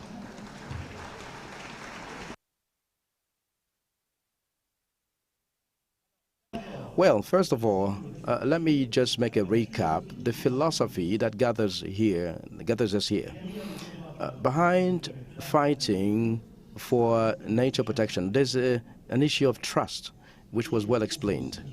And also, what we need is to create a just agreement between the international community that is interested in carbon sinks, but also forest countries, and together with them, local populations, indigenous people that have been existing for centuries and millions of years, who have knowledge and they also want to succeed in their economic development. And this is the basics of this equitable agreement. So this is what we need. And I think there are three fundamentals behind those just agreements. First of all, the international community is not funded by demanding the stopping of forests, tropical forests, be it the Amazonie or Asian forest or Congo Basin. They cannot be national parks that are forbidden to man. Therefore, it is clear that we should also safeguard ourselves. At the European Union, we have numbers that demonstrated that forests produce 4 million jobs. So it's possible with the harmonious management, we can create millions of jobs. And also with the work being done, it can help us into informal economy to added value economy, because we need to respect indigenous people and also knowledge from your grandmothers. We need to help them in succeeding and coming out from what they went through, and before them and before the grandmothers, from an informal economy to go towards a model that you describe with other people that they do, that is to pay their services equitably, and therefore to create stable employment. Therefore, a protected forest that maintains or increases carbon offtake. This is not just a forest that is close to men, but is something that is sustainably managed and remunerated. Secondly, we need to protect the forest. It is not contrary to forest countries. And we explain very well the different benefits taken from the Congo Basin, estimated at $450 million. That may increase drastically by looking at extraordinary opportunities of local transformation, bioeconomy, like measures that you've taken so far. In addition to that, the third point, some vital reserves or carbon reserves or biodiversity, such as mangroves, some areas that are very protected with rare species, and the minister said it, they require a higher protection level because the degradation may have dire consequences. Because of ecosystem sake, we need to protect it. So those countries may keep some sort of payment for ecosystem services that are rendered by that super protection. Therefore, we need to also accept to have answers that may vary from the scientific analysis. When we heard you, those different ecosystems, some may be protected, others may be explored sustainably, and we must succeed in benefiting some employment and sustainable jobs. So this is the philosophy of those equitable agreements that put us here together, that also draw from the expertise that we have accumulated for years, including today's debates. In order to succeed, if we give ourselves an objective, we need to put the natural capital at the heart of our economies. And then the central point is, how do we put the natural capital that we talked about at the heart of different models? Therefore, how can we move from an economy that doesn't evaluate carbons in a good manner, that does not, or that undervalue biodiversity, that leads to degradation, to an economy that gives its value to natural treasure and that stabilizes its stability? And I think this is the major work in terms of transformation that we need to do. So first of all, we need political commitment. And on that note, I said this is already done. COP15, Montreal with 30%, and also what we heard in Glasgow, there's a very important alliance that I would like to recall on the importance. It is coalition for the high ambition for nature and people that can help us commit each country behind those objectives. We want all countries to be representative and to be part of that alliance. And then we also need, in order to turn it into actions, we have major international mechanism. We have so many initiatives, but the difficulty is that action is quite local focus. Mechanisms are global and multilateral in nature. So there's a missing step. That is concrete commitment, political contract with countries with clear objectives that are determined by forest countries in a sovereign manner, involving their populations, their local populations, indigenous people that have the expertise and legitimacy based on science, and together with states that could be measurable and justifiable. So based on those commitments, we need to also disburse more funding. The good news is that this is exactly what we did in the past of these 18 years on the climate aspect by looking at the same problem with what we call the ZPs. So these are partnerships what we put in place for energy just transition, which we deployed together with countries such as South Africa and many others. We gave ourselves an objective which is taken up by countries, and then we have different steps and we mobilize more. So this is what we're going to do for biodiversity. And this is the heart of the initiative that we launched together with Gabon in the COP27 in Sharm el-Sheikh. The purpose is to build those conservation partnerships, those positive partnership conservation known as PCP. So those contracts should definitely rely on science. That was the pillar number one. I would like to thank also the scientist community that gathered for many years, for many days in Libreville. So there's going to be the detail of the roadmap which was worked on. But therefore, we already have the One Forest Vision, which is the document that you've elaborated, and that should serve as the basis of those contracts for Congo Basin countries with precise objectives, with mapping of various vital reserves of carbon and biodiversity. So we need to have state-of-the-art technologies. We need to also disburse funding from France and also together with many businesses in the room. And it was well said, we need to have scientists and teams on the field working with populations in order to be able to make those measures that could be on a weekly basis, more, and to do it in a sustainable manner. We also need to analyze the net balance of offtake and their evolutions. So this is step one, science. So we are going to disburse money on that One Forest Vision, which is supported by a document which will be, of course, disclosed very soon. And then those contracts should also rely on knowledge and local skills. So we need to have a method. I would like to be happy to talk about the launching of a coalition on Uganda, UNESCO, and Gabon in order to include traditional knowledge as part of the world heritage from now to 2024. And this is the key to preserve and to create a sanctuary of those knowledges. And those contracts, of course, should also have an economic dimension. Graduated according to the level of protections and then the radical nature of the protection that we need. So as I said, protecting nature should start with changing production modes by reducing partly or generally pressure on ecosystems. So I'd like to take this opportunity to thank all businesses, business owners from the south, from the north that gathered during the One Forest Business Forum with strong recommendations. So let us apply those contracts. We need to have a better resource management through local transformation, and many announcements were made during the business forum with a very simple stake.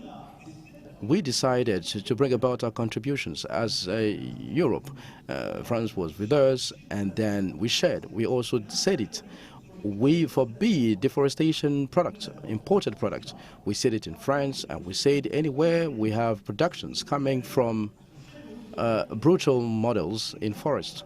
We said we forbid importations, and Europe had the same approach. So many countries, and I understand, so many countries, you represent brutality. You stop us from developing. So the results from blocking those forests, we double our efforts to countries that we told to stop the models. We would no longer take such commodities and so on and so forth, or any practice that was built on uncontrolled deforestations.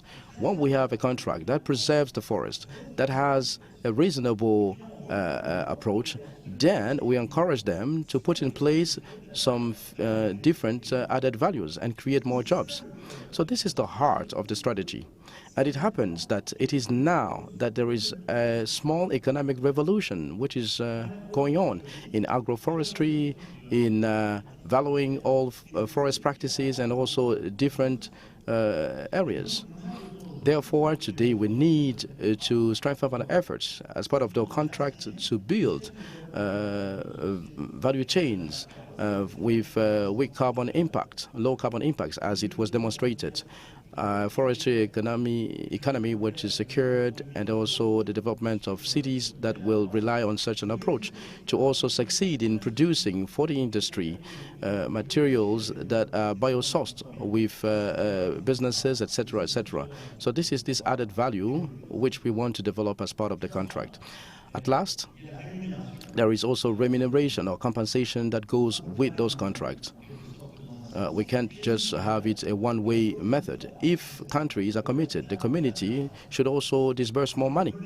Therefore, more sustainable economic models should also be more rewarding for populations and for countries. Therefore, forest countries, developing countries that are giving a service to humanity by keeping the forest intact or by reforesting are telling us that they are right. They want to be compensated.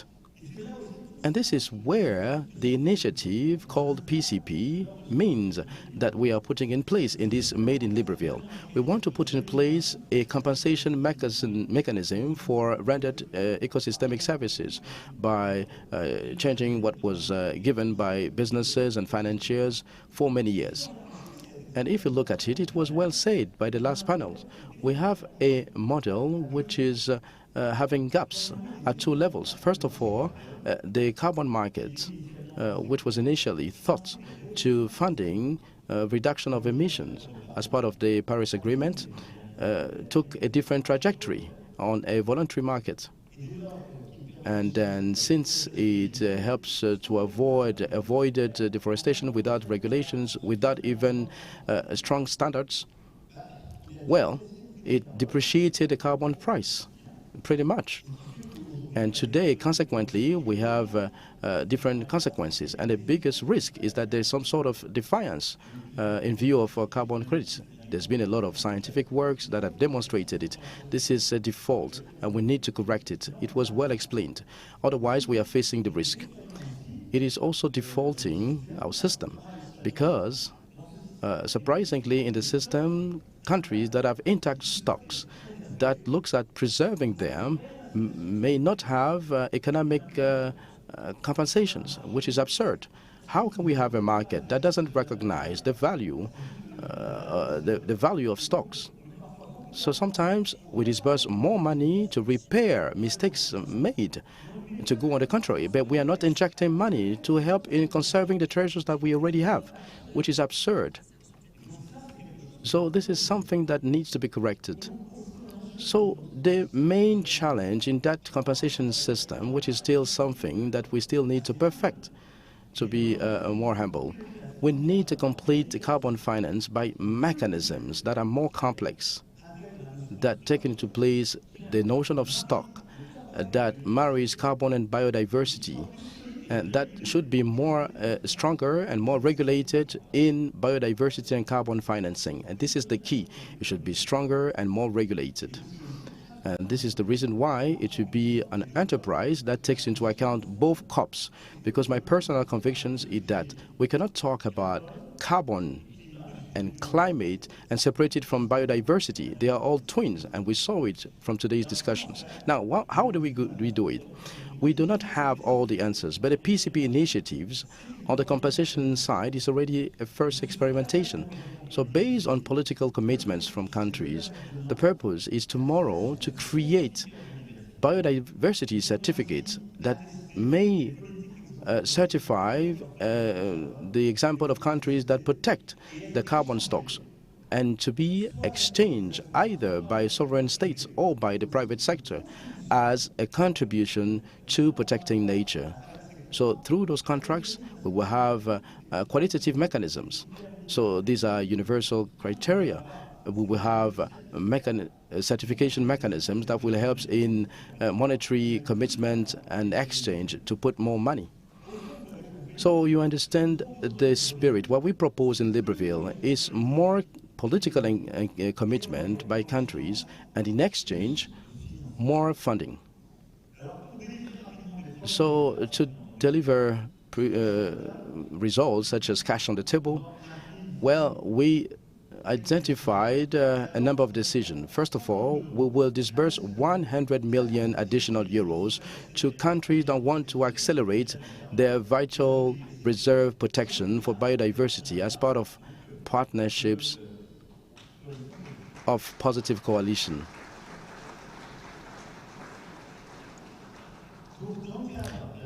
Now, as far as those positive conservation coalitions, we will disburse 100 million, and this is very quick. This is right on the table as the Alton Foundation for 20 million euros, Conservation International for 30 million euros.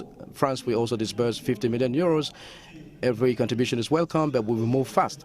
We need to look at countries' contributions and to be more objective. We also want to disburse those funds to develop the scientific analysis that we need, because this is the basics, and also to support what is already matured as part of those partnerships.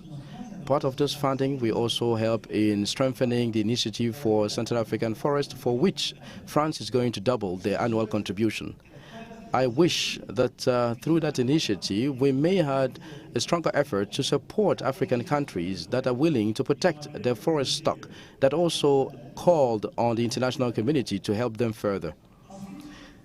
In addition to that, we will operationalize recommendations by the fund, the Global Environment Fund, on those certified recommendations. And thank you very much for the report which was prepared after COP27. So this is what we asked during Sharm el-Sheikh together. We said we needed a report to move forward in the method. You can see that we are moving very well. There's a lot of work. And France and UK, we pilot a commission on the topic with the GEF and all different partners that are interested in working with us. So from now to the end of the year, we will finalize a unique methodology. And beyond our PCP, we will have a methodology on that universal approach of biodiversity certifications. But at the same time, we need to be more lucid. We need to accelerate disbursement. Yesterday, I had a discussion with the president, and then the question which was asked is that we had less money compared to what I was asked. And I know that many ministers, every time they see us, they tell us not to take more commitments. We know that we will do that. We will disburse our bilateral part, but we need to fast-track credit disbursements and the concrete disbursement to be credible on those projects. To conclude, let's talk about next steps, because we are here to move further. And I said that this is not a summit for ambitions and statements. We take commitments and a method, which I summarized, but all those commitments represent the milestones of those equitable agreements that put natural capital at the heart. The next step will be on the 23rd of June in Paris, a summit on the new Finance South-North Pact. So this will be an opportunity to take stock of our commitments. Charles-Lionel, and thank you very much for the 2 billion funds, which is the heart of the philosophy. We've been working with IMF.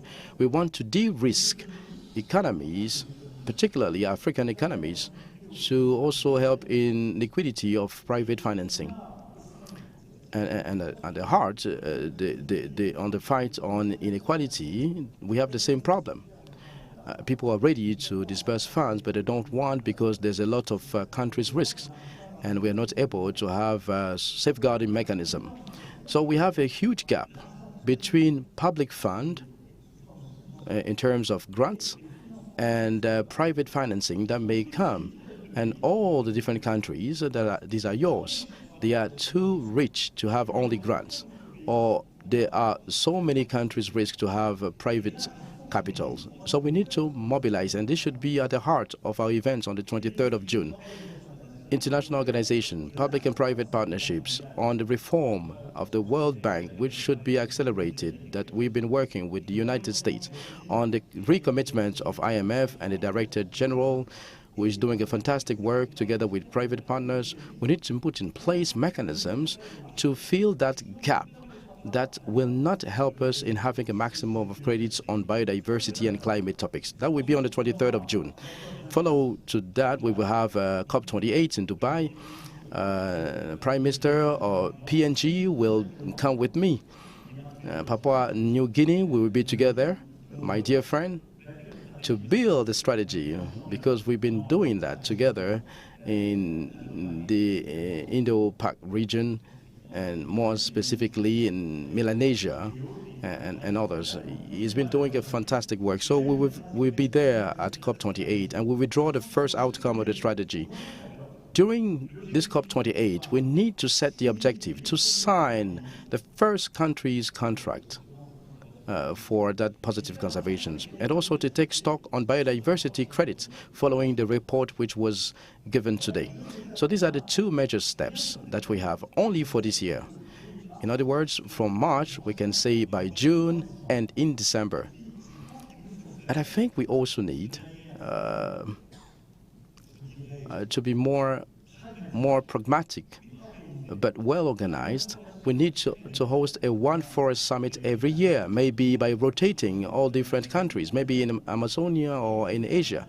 We need to take stock in terms of methods and achievements on what works, what doesn't work, to continue to be accounted for the money that they don't see. So I think together with that, we need to have to take part of our commitments. I've been so long. I would like to cut it short, but you understood that there is a scientific vision in Libreville. This is the work that you've done. But there's also a coalition of actions and an action plan, an accelerated action plan to help in supporting investment together with forest countries that have already done a wonderful job. And I'm not saying that they need help. They don't need help. They've done so much. I'm not talking about help because they help us in fighting biodiversity and climate change. I'm talking about investing to a partner to succeed. Thank you very much. Merci. Merci, Monsieur le Président. Thank you so much, Mr. President of the Republic of France. Ladies and gentlemen, to conclude, to close this first edition of the One Forest Summit, I would like to invite our host, the President of the Republic of Gabon. Ladies and gentlemen, welcome His Excellency President Ali Bongo Ondimba.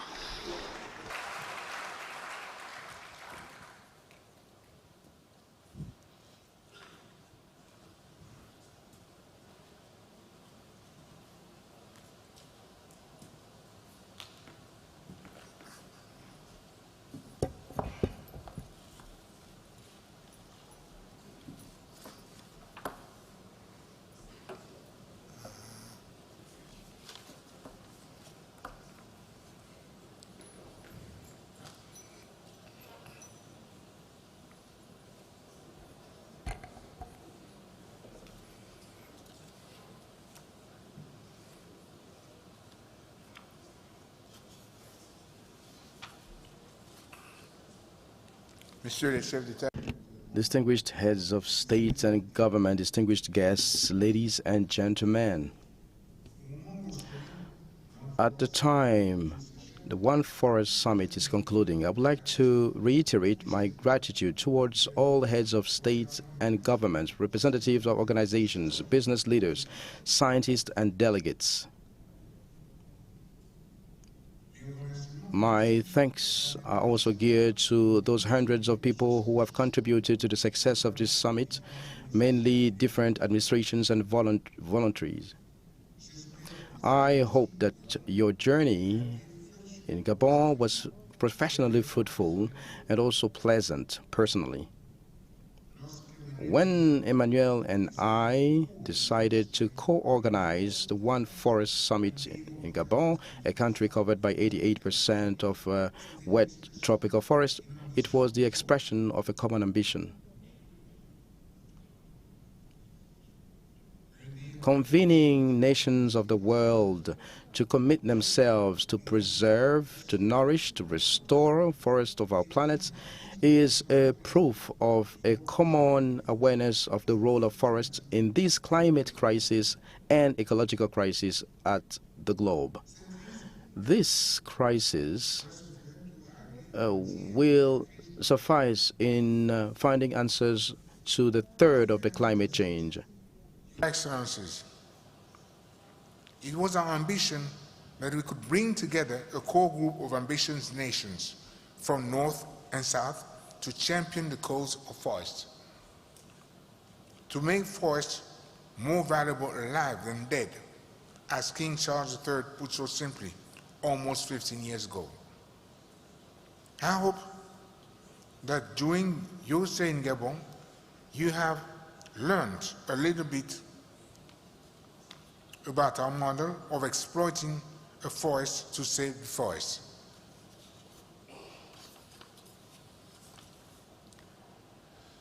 That you have been able to visit our special zone, our special economic zone in Kok, to see how interesting a timber transportation locally creates a circular economy which increases the value of the forest to the nation. The true value on rainforest carbon and ecosystem services need to be recognized and monetized. They need to appear on our balance sheets and help to develop our countries and create jobs.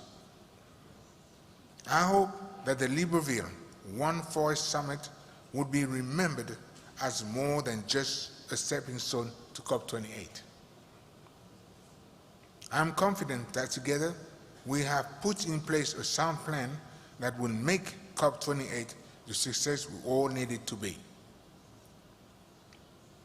My dear Emmanuel, thank you. Thank you for your commitment to the one planet that you have. I know you worked in the forest this morning, and I hope that your experience, that experience will give you the courage to keep fighting for the one forest. My fellow brothers, head of states, as we say in Gabon, on est ensemble.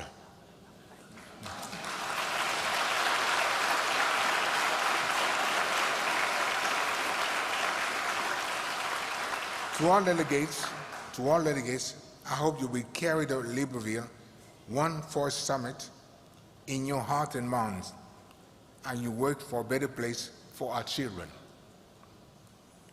To the young people who held their own One Forest Youth Forum, I commend your leadership.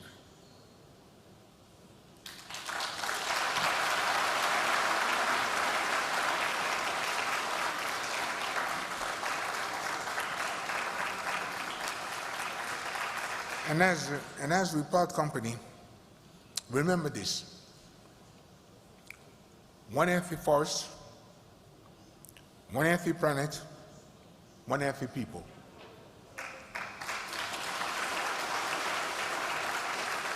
Safe return to your respective countries, and please remember the spirit of Libreville and keep the fighting for the forest.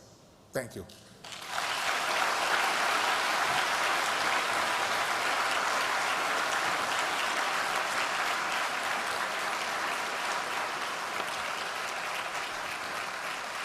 Thank you. Thank you, President Ali Bongo. Thank you. Merci, Monsieur le Président de la République. Thank you very much, Mr. President of the Republic, for these conclusive remarks.